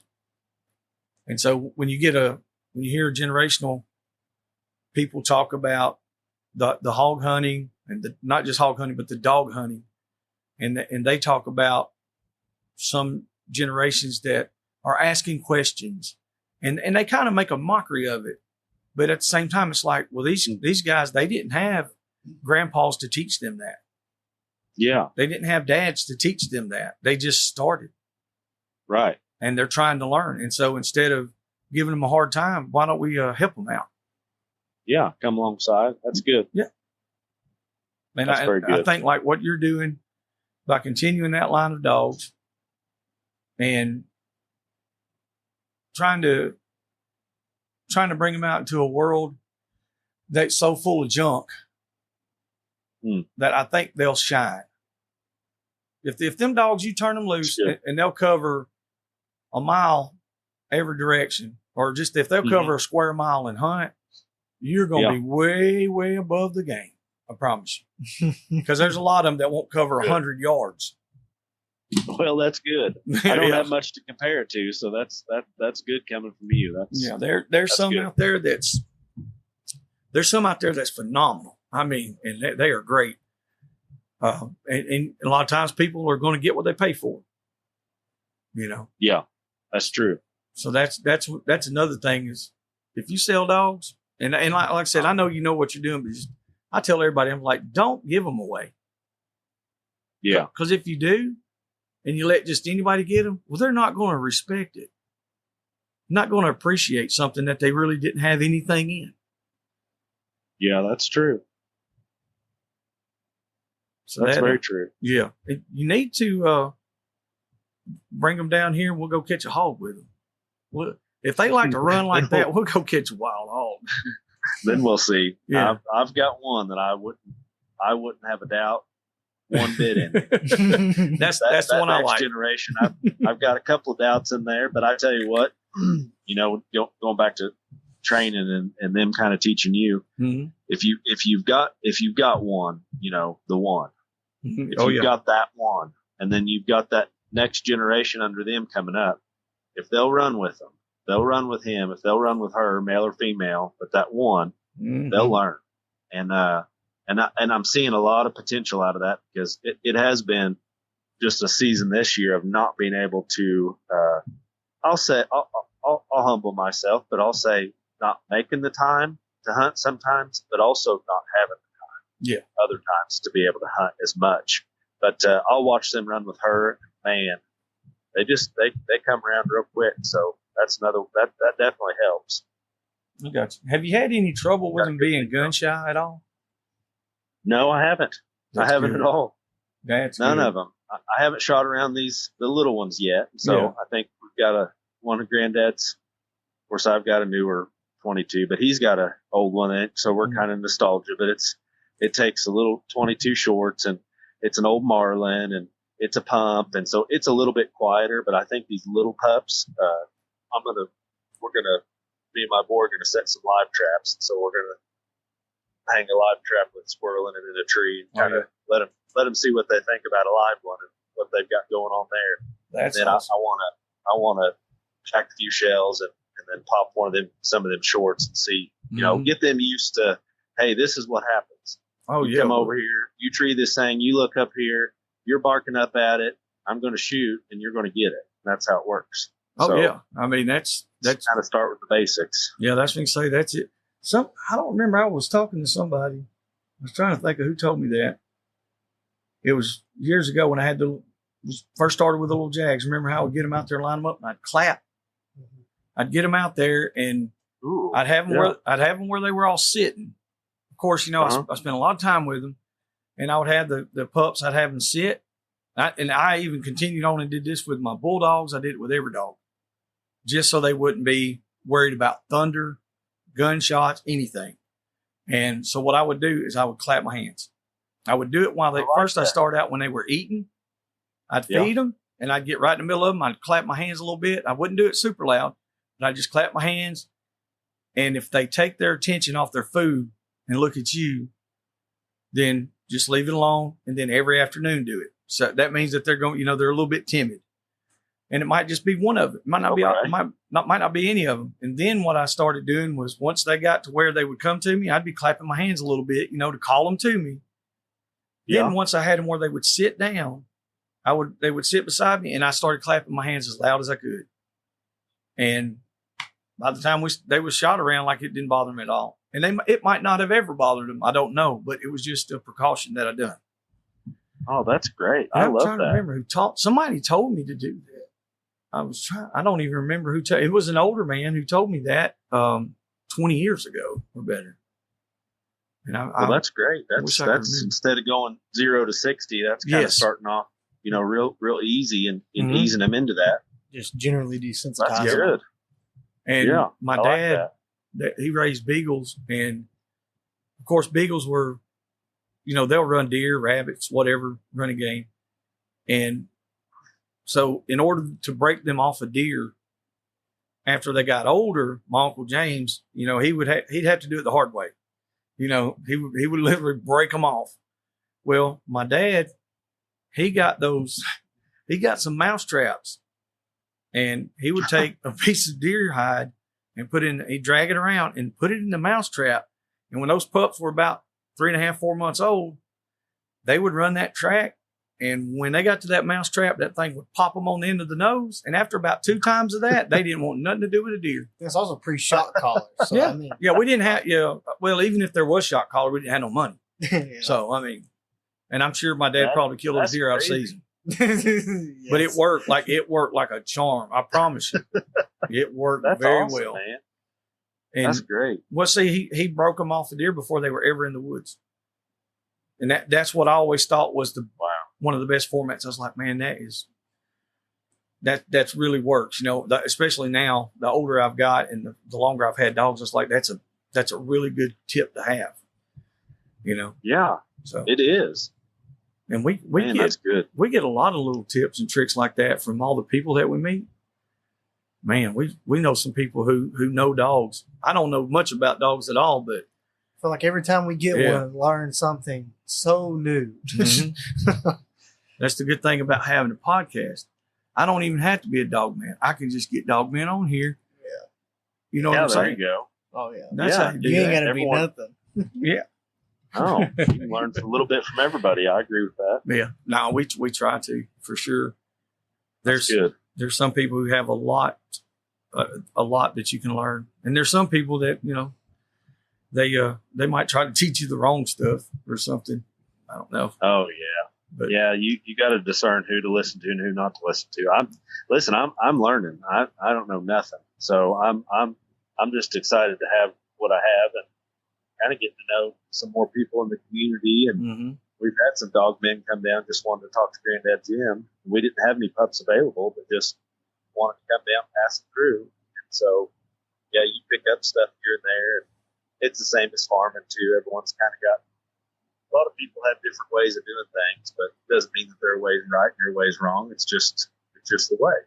And, but you can learn a lot. That's kind of where I'm at with these dogs, getting to talk to you guys and being on here and just being exposed to people that are, into it. And, yes, sir. It's helped me a lot already.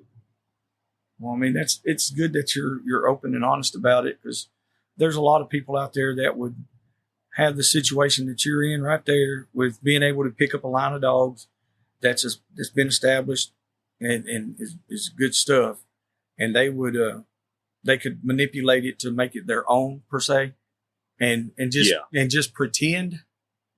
Yeah, you know what I mean. And I really think that it's good that you're open and honest about that. And so what kind of terrain do you live? I was going to ask that earlier, and I forgot all about it. What? No, that's all right. Do you live in the hills or in the mountains? Or yeah, hills and hollers. No, not mountains, but it is the Ozark Mountains. Okay. If you know anything about the Ozark Mountains, they're really hills and hollers. You're not talking about jagged edge cliffs and stuff like that. Yes, sir. But it is a really long, old mountain range that runs through our part of the country, and it's called the Ozark Mountains. And there's some pretty high peaks and there's some pretty low valleys, but it's green, lots of greenery, lots of woods, lots of old established trees. We got a lot of oaks and just big, heavy duty established trees. We're in the middle of just farmland. Not a lot of crop farmlands, but mostly beef operations. Used to be the remnants of what you would see from the old milking days. All the little guys have been ran off by the big guys. That was Granddad Jim. He used to milk, and boy, he made it milking. That's for sure.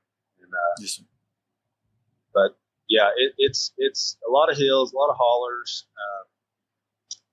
a lot of echo.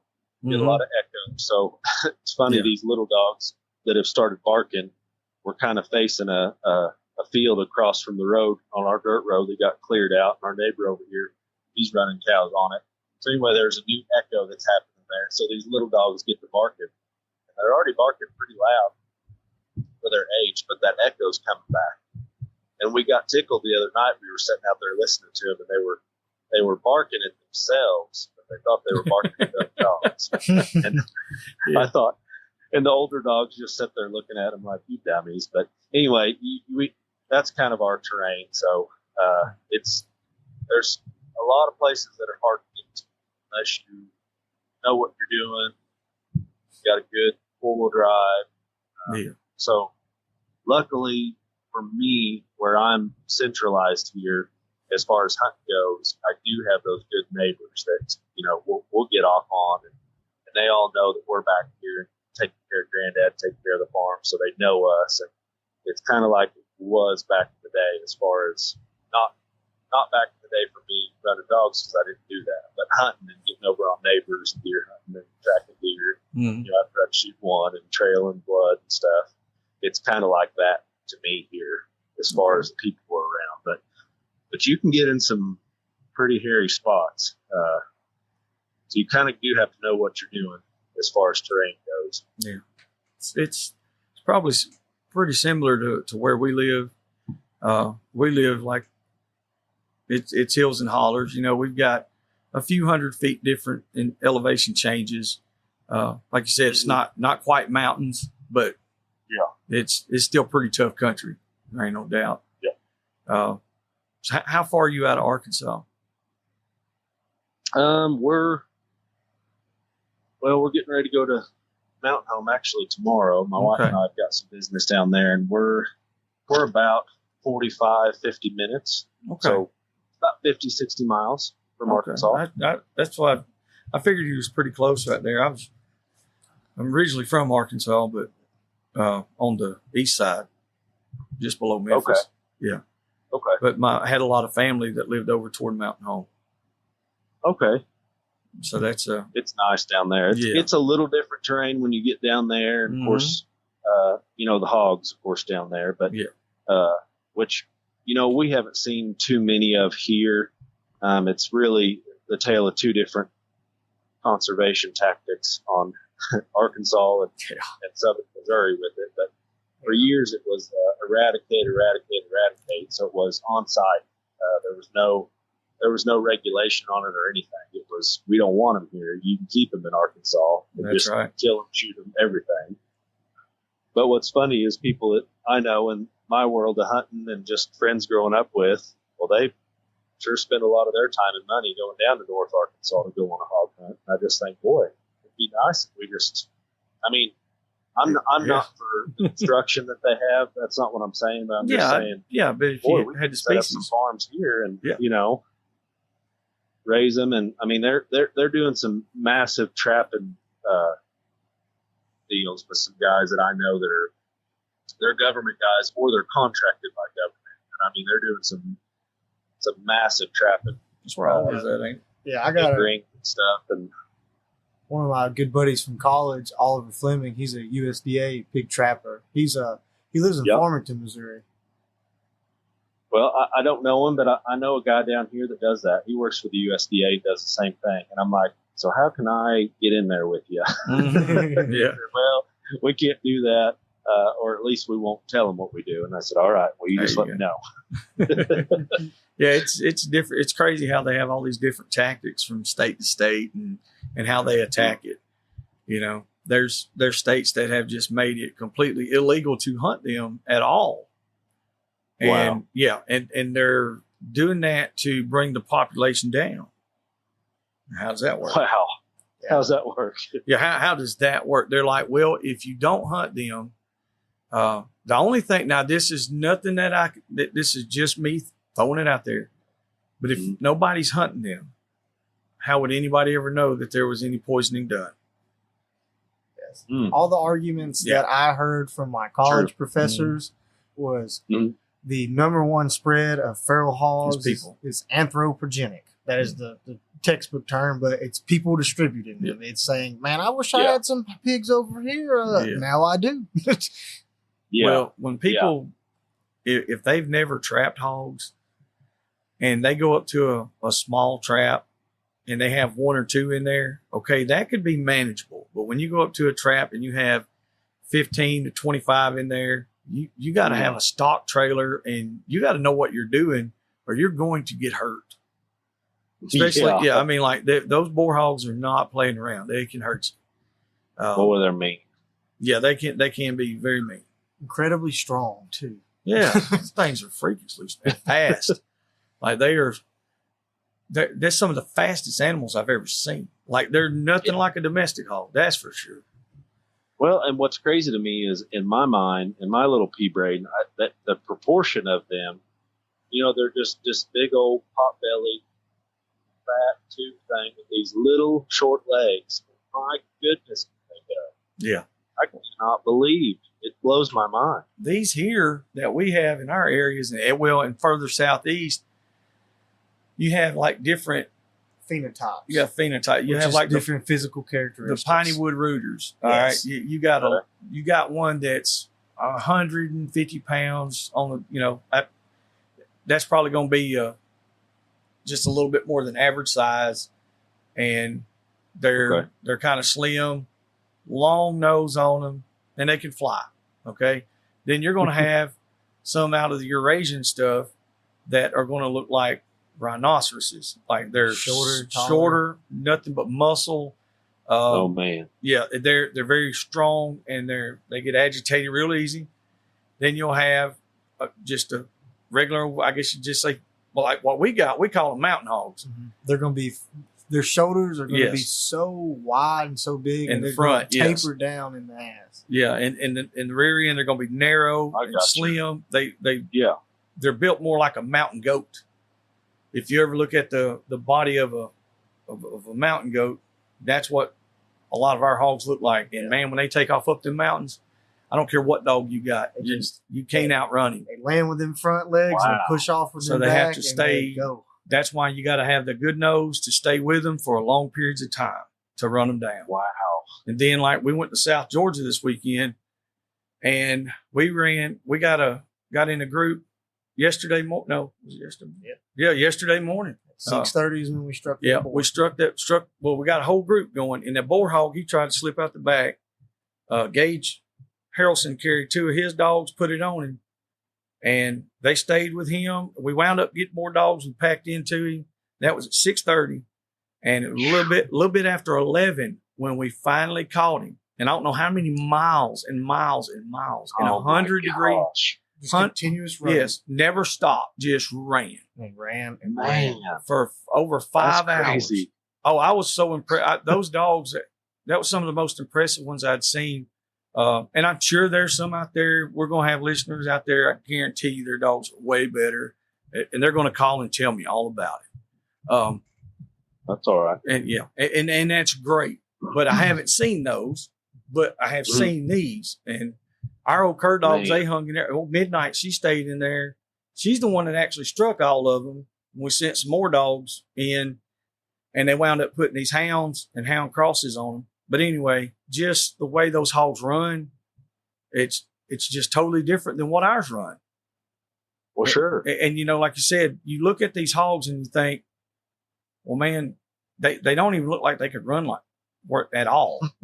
And when they're like 80 pounds, those things, I think they can run 80 miles an hour. But I mean, not really, but it seems like No, it. but I know what you mean. They just seem crazy. Yes. They're just crazy, man. It's and I've had a lot of people that were under that misconception that have come and hunted with us over the years. You know, we do some, I guess you'd call guided hunts or whatever. People call us and want to go hunt, and we're like, yeah, come on down. They'll stay a few days and hunt with us. Awesome. They think it's just like we're going to walk out in the field and just grab them. I'm like, no, I promise you, we're not going to get You're close to fixing them. to go to work. Oh yeah, it's fun. Like I said, we enjoy it, and but everywhere Yeah. that we went, there's been a lot of the same breeds of dogs. But one thing that I have found that's probably more common than anything else is there's always a mountain cur or mountain cur cross involved. I don't care what Really? state it is, or how many dogs they have. There's going to be people like, no, they'll have Kemmers. There's been a Kimmer crossed in there or a mountain cur of some kind, some strain. Wow. Unless they only have just purebreds, and very few hog hunters are Most of them purebred ain't. dog I don't- guys. I ain't gonna hunt with no Scott like that. Really, they're not gonna be, because here's why. If you've got a couple dogs that are purebred and they do really good, Mhm. and you don't have a big kennel with a bunch of dogs in it, chances are that you ain't been hog hunting that long. For me, or the guys that I know, is what I'm saying. I These are gotcha. the guys I know. Yeah. Most of Yeah. the guys I know, they start out with purebreds, and then after a couple of We get into years, some other ones. yeah, after a couple Yeah. of years, they'll swap over, or they've been in it long enough. They start to realize what the breed lacks for them. It doesn't mean that the breed's lacking in anything in specific. It's just, well, I mean, it is specific, but it's nothing against a certain breed. Is what I'm saying. Yeah, It's I like- know what you're saying. So if, like where we're at, we need a dog that has a real stout front end and a lot of lungs. He's got to be able to run the mountains. Guys that are Yeah. down south, they need dogs with a little bit longer leg, with a deep chest, and endurance. And I mean, of course, you got to have a nose in there, but they got to have that endurance sure. factor where they can run all day long. Yeah. And then there's some guys that hunt in, just say out Texas and Oklahoma, to where they sight hunt a lot, and they just need big, powerful dogs that can just grab and hold. You know, like I said, Yeah. it's all different stuff. So most of the folks I know, if they've been doing it for a few years, they've got all kinds of dogs, all kinds of breeds. Yeah. They've been around a while. Yeah. It's like I said, it's more along the lines of that. It's not like with the squirrel hunting and the coon hunting. You can have, you got these guys that's going to have just blue ticks, black and tans, Walker dogs, English dogs, or whatever. And then same thing with the Cur stuff. You'll have the OMCBA or the Kimmer Cur or Stevens Cur or Feist or whatever, Yeah. It's a more of a breed specific thing. Sure. And I don't know. It's I think for the hogs though, I do like the way the Kemmers really, really run. If I was going to run purebred stuff, it's probably going to be something more like the Kemmer. Yeah. And I say that because we have so many. I think it's they're good and they're smart and they've got endurance and they've got lungs and they're not the tallest, they're not the shortest, and I think they're kind of an in between. But just kind of listening to you and learning from you guys talking about hogs and stuff. The only thing that I'd see in a lack in anything like that, if it was just a straight, if it was just with what we've got here, is I think if they just were a little stouter in running, they'd probably make a good hog dog. Depending on, I guess that depends on where you're at, like you were saying. Mm-hmm. Well, if you what want, kind of hogs you're running after, and if you're into mountain hogs, then those dogs will be fine because that's what they're for. I mean, they're mountain curs, right? But they don't. If you're running them to catch the hog instead of bay the hog, that'd be different. You need something with more muscle and big bone, but yes.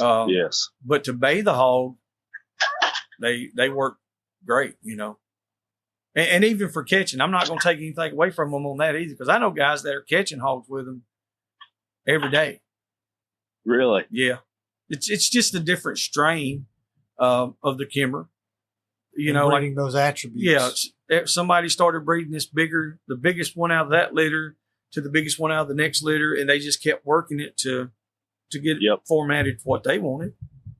Yep.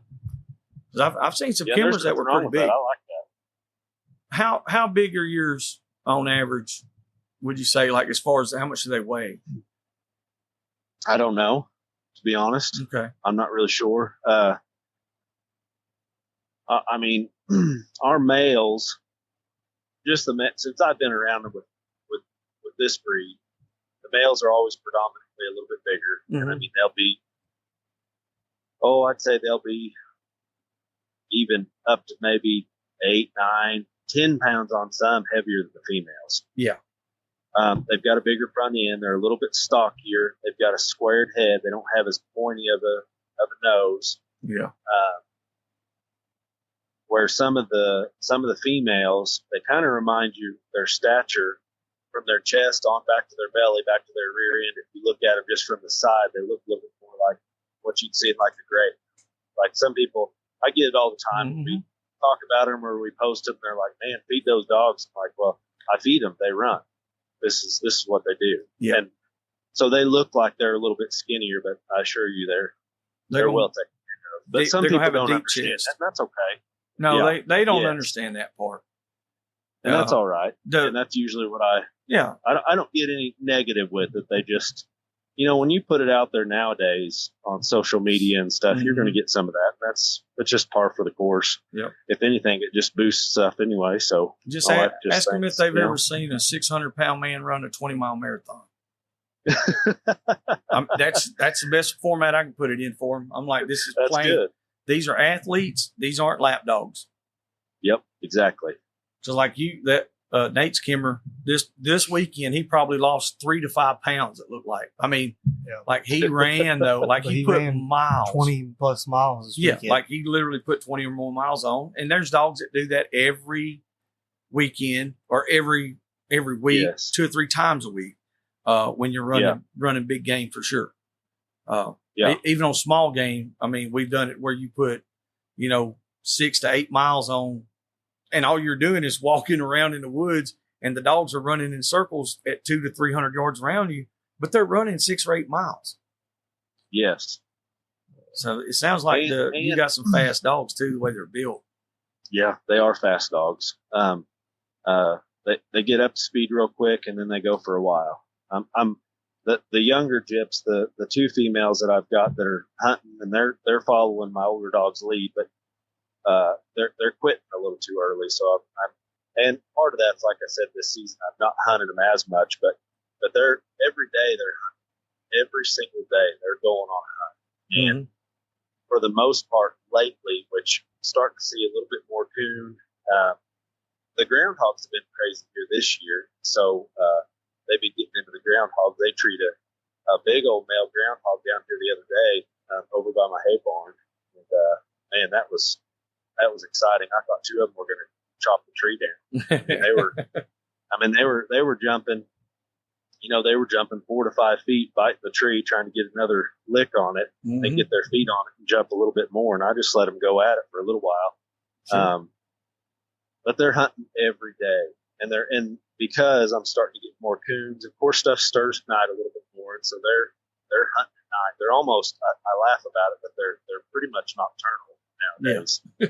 They're going to hunt all night, and they're going to lay around for a while of the day, and then I just came outside with my daughter right now, and they're gone. So they're going to hunt anyway. They're working night shift. Yeah. Yeah, they're working night shift. They're going to go. There ain't nothing wrong with that at all.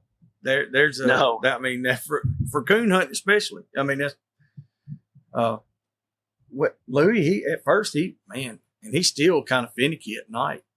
I mean, they hunt really good, but they don't go out near. Ours don't go out near as far. We don't hunt at night as much as what used to years ago. I hunted at night mostly, but now we hunt a lot during the daytime, and you can tell. Yeah, you can tell it on the dogs for sure. Sure, I think it's pretty wild. So you got any other litters planned coming up anytime soon, or you just? No, I don't have anything planned. I mean, I know I've got 2 females they're just almost 2 years old. This fall they'll be 2 years old, and so I'm not quite there with them yet. I thought one of them was coming in. She was showing some sign this summer, but I could tell by looking at her that's not going to be something that we're going to have planned out yet. But I'd say next year I'm going to have to make some plans, because I've got that old male, and now these 2 that I'm talking about, they're litter mates, and so I'm going to be on the lookout, because we've got some guys that we know in Tennessee, over on the east side of Tennessee, and then we know Granddad's got a guy's number actually that's here in Missouri. I think he may be a little closer to Arkansas now, and we're going to see about getting another male that are from this same stock. So, man, that'd be good. He knows a couple of them are still in it, but he doesn't know what they have. So we're just trying to. Part of it's old age, so it's I knew this guy over here and so. Well, they may not even be living anymore. So yes. And then it's us investigating. Okay, well, what's really here, and so we have to try to piece it together. But hopefully, it's a lot of work. Another male from it. It is a lot of work, but well, you said it. Plan. I mean, if you don't. What's my wife say? She says, what is it? If you don't fail to plan, how does that go? You don't? If you don't plan to fail, your plans will fail. What is it? How you say it? You got me thinking now. I don't know. I've heard it before, and now I can't think of it. If you fail to plan, your plans will fail. Yeah, then your planning fail. Yeah, something that's like that. That's it. Okay, but I know I've heard some of it. Listen, you're more cultured nowadays than you think you are. See? Look at there. They might even let me go into. I might even be able to go into the Walmart now instead of Dollar General. Oh boy, that's my store. Oh, Dollar General. I'm trying to get me a sponsorship. We call it the Dollar General. That we do too. Same thing. Dollar General. I had a guy I messaged about that, and I was like, "Is there a Dollar General close?" He said, "No, there's a Dollar General." I was like, "It's the same thing." He was just like, "Y'all don't call it that?" He was like, "No." I was like, "Oh, my bad. Sorry." I didn't know anybody else called it that. I thought I'd have one there on you, but nope. That's literally what Nate was, the Dollar General. all the time. Yeah. And that's what we my say. mother-in-law, she's a manager of the Dollar General around here. But no, running those dogs back into history and going and finding the bloodline that you've had or somebody had before you that you took over, I've done it. And it took me 5 years to get Dagger. I think it was 5 years, and he was 7 years old, I think, when I finally bought him back. Wow. Then I got Oscar. I got him back as a 6-year-old, and then wound up getting a female. Yeah, it was a long process. And like you said, it was somebody who said, "Yeah, well, so and so had this one, and Yeah. I don't know if it's still alive or not." And then I'm like, well, and it's in another state, and I don't know any of these people, so my hat's off to you. That's some work. Yeah, it's some work. And I hope that anybody out there listening, if y'all know of, if any of our listeners know any of these, anything about this bloodline of Kimmer Curs, of mountain curs, then y'all can contact Sean and let him know if y'all have any or know anybody that's had any in the past. And because it can be very, very helpful to have something like that on the yard so that way you don't have to deal with a real heavy coefficient of any inbreeding happening or getting too tight of a line breed going or anything like that. What's going on here? I have to keep my mic off. But so that's the Watterson line of mountain curs. Yeah. Yep. And people will know if they're listening on that. And here's the deal too. I think the generation that maybe didn't get handed off to or somebody else picked it up, I don't know those people. And so I can look back on a pedigree on this paperwork that we've got here, and I can see, of course, Robert Kimmer, and everybody knows where that come from if you know anything about them. And then some of the other names on there, but some of them you can't find them anymore on Facebook. And so even if there's any listeners that, has got any in the past and maybe they don't have them now, well, hey, reach out. I'd love to talk to you. And honestly, Granddad Jim would love to visit.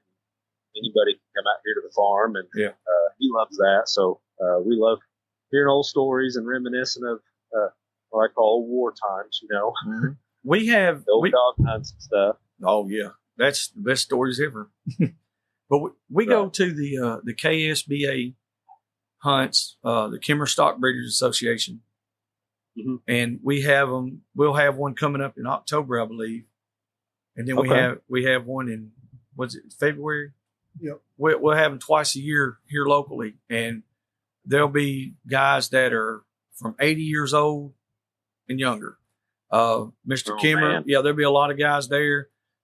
We did a jacket for Mr. Robert Kimmer last year. Was it last year we done it? That we gave we gave Mr. Gene and them a jacket so they could have made for Mr. Kimmer. Oh, that's awesome. And so we have a lot of listeners that have Kimmers. And so, like I said, I think maybe some of those guys, they don't do a lot of social media stuff. But like I said, they listen to us in our podcast, so they could probably help you out some on that.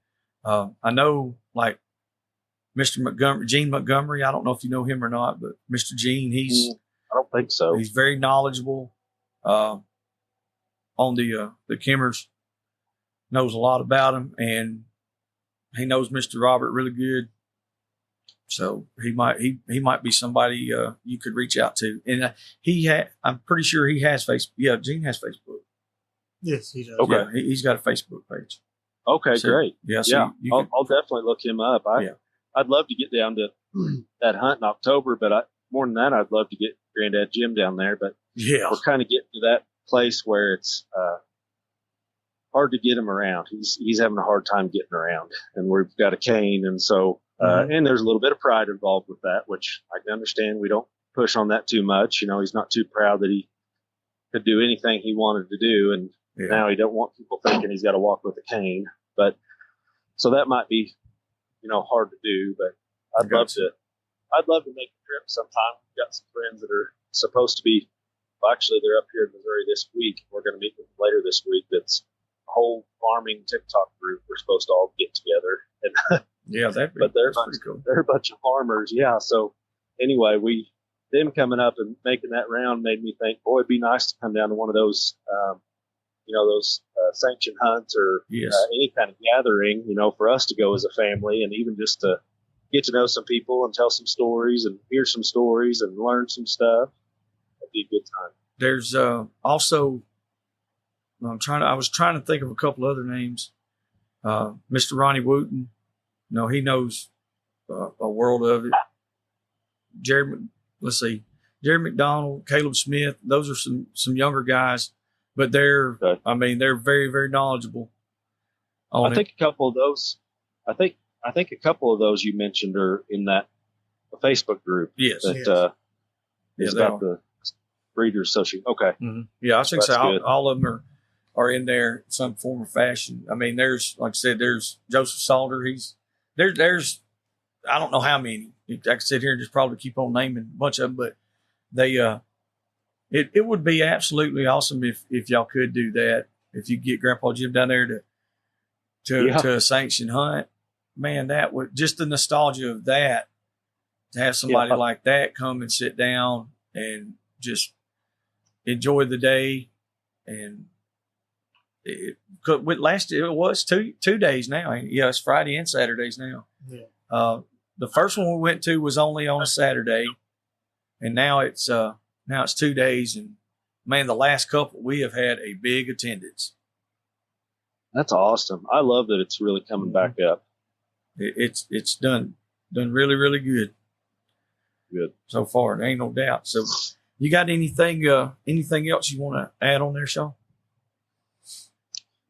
I don't think so, Okay. but I'll tell you what, I think it's really awesome with the day and time we're in that you're running this podcast and talking about this stuff and this is kind of the glue that holds part of the community together too.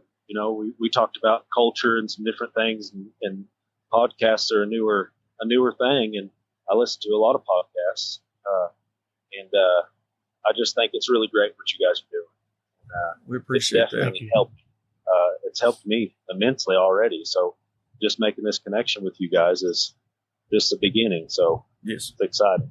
But anything that we can, if you got any questions or anything we can help with, like, I don't know everything by no means, but I know a lot of people. Know people that know more than us. Yeah. So it's, it's a good network. And Appreciate that. And like I said, and I kind of, as far as knowing dogs, that probably is about the only thing I really know that I know a good bit about. But I try to learn something from whoever I can, from whoever. It don't matter at all. As long as they got something to teach me, I'll try to listen to it. But like I said, we got a lot of people that we're in touch with, and that they're trainers, they're breeders, they're handlers, and they know a lot of stuff on these dogs. And it's like I said, if you're gonna do a lot with coon hunting, Jeremy Gardner Yes. from Cane Creek. He's having a coon hunting classic again. Yeah, we got a KSBA hunt in November, ain't I can't remember the dates. he just sent us the dates. Oh, I can't okay. remember. Yeah. Yeah, Cane Creek. I'd heard of him before. Okay. Well, he's not too far from us. We'll be over there at his place. He's got that dog Bama. That's the coon dog I was talking about earlier. Oh, okay. That's awesome. Yeah. Yeah. That son of a gun there's got some. I mean, he's got a coon dog. Like Yeah. that cur dog gives the hounds a hard time, buddy. I'm for real. There's a lot of folks that don't even hunt with him or don't want to hunt with him because of that. They don't want to get them. They don't want to get them Walker dogs showed up. No, people get pretty proud about that. Yeah, boy, here it can get out of hand real quick. Yeah. I believe it. So, but no, we appreciate you taking your time and Sure. and talking with us about it. And if there's anything at all that we can do, just let us know. Yes. And like I said, Nate will put the links and stuff to for any way to get in touch with you or to check out your dogs, check out your Facebook page. Awesome. Go I see appreciate Uncle that. or Grandpa Jim. Yeah, they can go check out Yes, sir. Grandpa Jim and stuff on was it TikTok? You said, yeah. Yeah, TikTok's where the videos are. Yes. There you go. Y'all go check out. Hey, we're gonna grow. Maybe y'all can grow some followers on there too, because she's already got a pile of them anyway. Yeah. We need to borrow some of hers. Yeah. She actually, if you do look on there, you I think maybe on mine, which she tags me in videos, you can find me on there. I don't have very many. I'm not as cool as she is, but There you go. as cool or popular, just as much as I want to be, which isn't very much. Hey. But I think it may be on mine. I think she has a couple of them on there. She had a couple of videos from old cell phone back in the day of her dad bringing some dogs out here when he was alive. He's probably in his mid to upper 40s at that time. And anyway, they're pretty cool to check out. It's cool to look back on some of that stuff. I wish we had more of it. Yeah. That's the great thing about technology today, is that there's going to be so much of it that's documented that, like my grandkids, they're going to be sitting and listening. They're going to be like, God, Grandpa, something's wrong with him. And they're going to get to see videos and be like, look, he's fat. I don't get to see that. I have memories, and you hear people talk about having memories and stuff, and having memories is the greatest thing ever.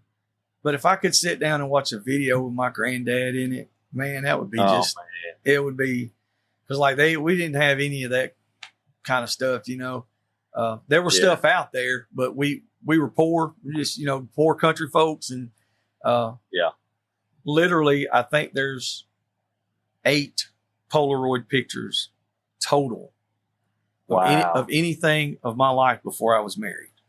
I think there's 8 at my mom's. Yeah. And that's it. There was a house fire, a lot of pictures lost and stuff years ago, but that's it. That's all I have in my childhood, other memories. So with the technology today, it's great. Dad takes photos of everything. You can ask Nate. I take pictures of everything. The sunset, a tree, a train. It don't matter. I check that out and just take a picture.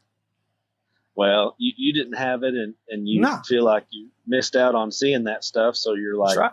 Well, doggone it, I'm not going to miss nothing anymore. Not missing nothing at all. I lost my phone last year, and the only thing I was worried about was my pictures. That's it. I literally went and looked, and I'll probably go back down there and look again. I didn't have them backed up, and I got part of them. Now I got part of them, but I lost. I think it was the last little over a year. I was like, oh man, and that was all my best ones. Of course, nobody's gonna believe that, because I was like, yeah, that was my biggest hogs, that was my most hogs, that was my best dog. You don't have documentation now. It's just you saying it. Now I gotta have pictures, man. So. But man, Sean, like I said, what you're doing is awesome. I think it's really cool that you're continuing on. Me or Nate's going to get with you, and we're going to find out what we got to do to get involved in one of these cur pups out of that bloodline, because I'm a sucker for some of those Kemmer dogs. Yeah, awesome. We'll see how you guys. They run pretty good in them hills. We'll see how they do in the Alabama hills sometimes. Just got to know. We got to know. They got to have tough feet. Yeah. Anything that'll stick his head in a hole and then tree. Yeah. I know another guy that likes that. Pat'll be wanting to know now. So yeah. All right, Sean. So tell the family we said hello, and all right. Maybe we'll do this again sometime. We'll hear even better success story. All right. I love it. Appreciate you guys. All right, my brother. Thank you so much. Thanks, Sean. All right. Have a good day. Thank you. All right. You too. All right. Bye-bye. All right. That was see now, folks, I did really good on that one. Didn't cuss. I did. I said ass one time. It's not that so bad. I mean, like sometimes I let said it twice go. now. Yeah. So I did good. Either. Did good. I really, really liked that conversation, but because he was honest, he didn't try to take a bunch of credit for something that he didn't start. He just kind of picked up, and having not run dogs his whole life or stuff like that, I think it's pretty commendable, because that's a big load to tote. If you got an established line, 25, 30 years, and then all of a sudden you're taking it over and you're breeding them, and if something goes wrong in there, it's all on you. But if everything continues and goes right, it's just all you did was breed the dogs. You're not going to get any credit regardless. So it's a big load. And so much love to Mr. Sean. And y'all keep you at, like I said, if you know anything about the Watterson line of curs, contact him. If you have some dogs, if you have some stock, if you have any, especially if you know anybody or if you know anybody in the past that's had some of that bloodline, contact him, because like I said, he needs to get something else there on the yard to keep it to continue growing. And that's a tough thing to do when you got to go to other states and all that stuff to try to find the bloodline that you already have. There's a lot of people that's not going to get rid of it. And if they do, they know that you need it and they're going to charge the piss out of it. Mm-hmm. And also, once again, thank you so much for listening. We really appreciate it. We're going to try to keep these things coming on out, keep putting them down. We got more guests lined up. We got a diverse group of people, all different genres of running dogs. So, like I said, it's some of these episodes are going to be exactly what you want to hear. Some of them's going to be exactly what you don't want to hear. So, just if you like it, thank you. If you don't like it, go to the next one, and you'll like it, because we're going to do enough of this shit for everybody to like it. Yes. Damn, I cussed. Sorry about that, Priest. We all right. So, till the next time, we will see y'all again. Thank you. Listen to me.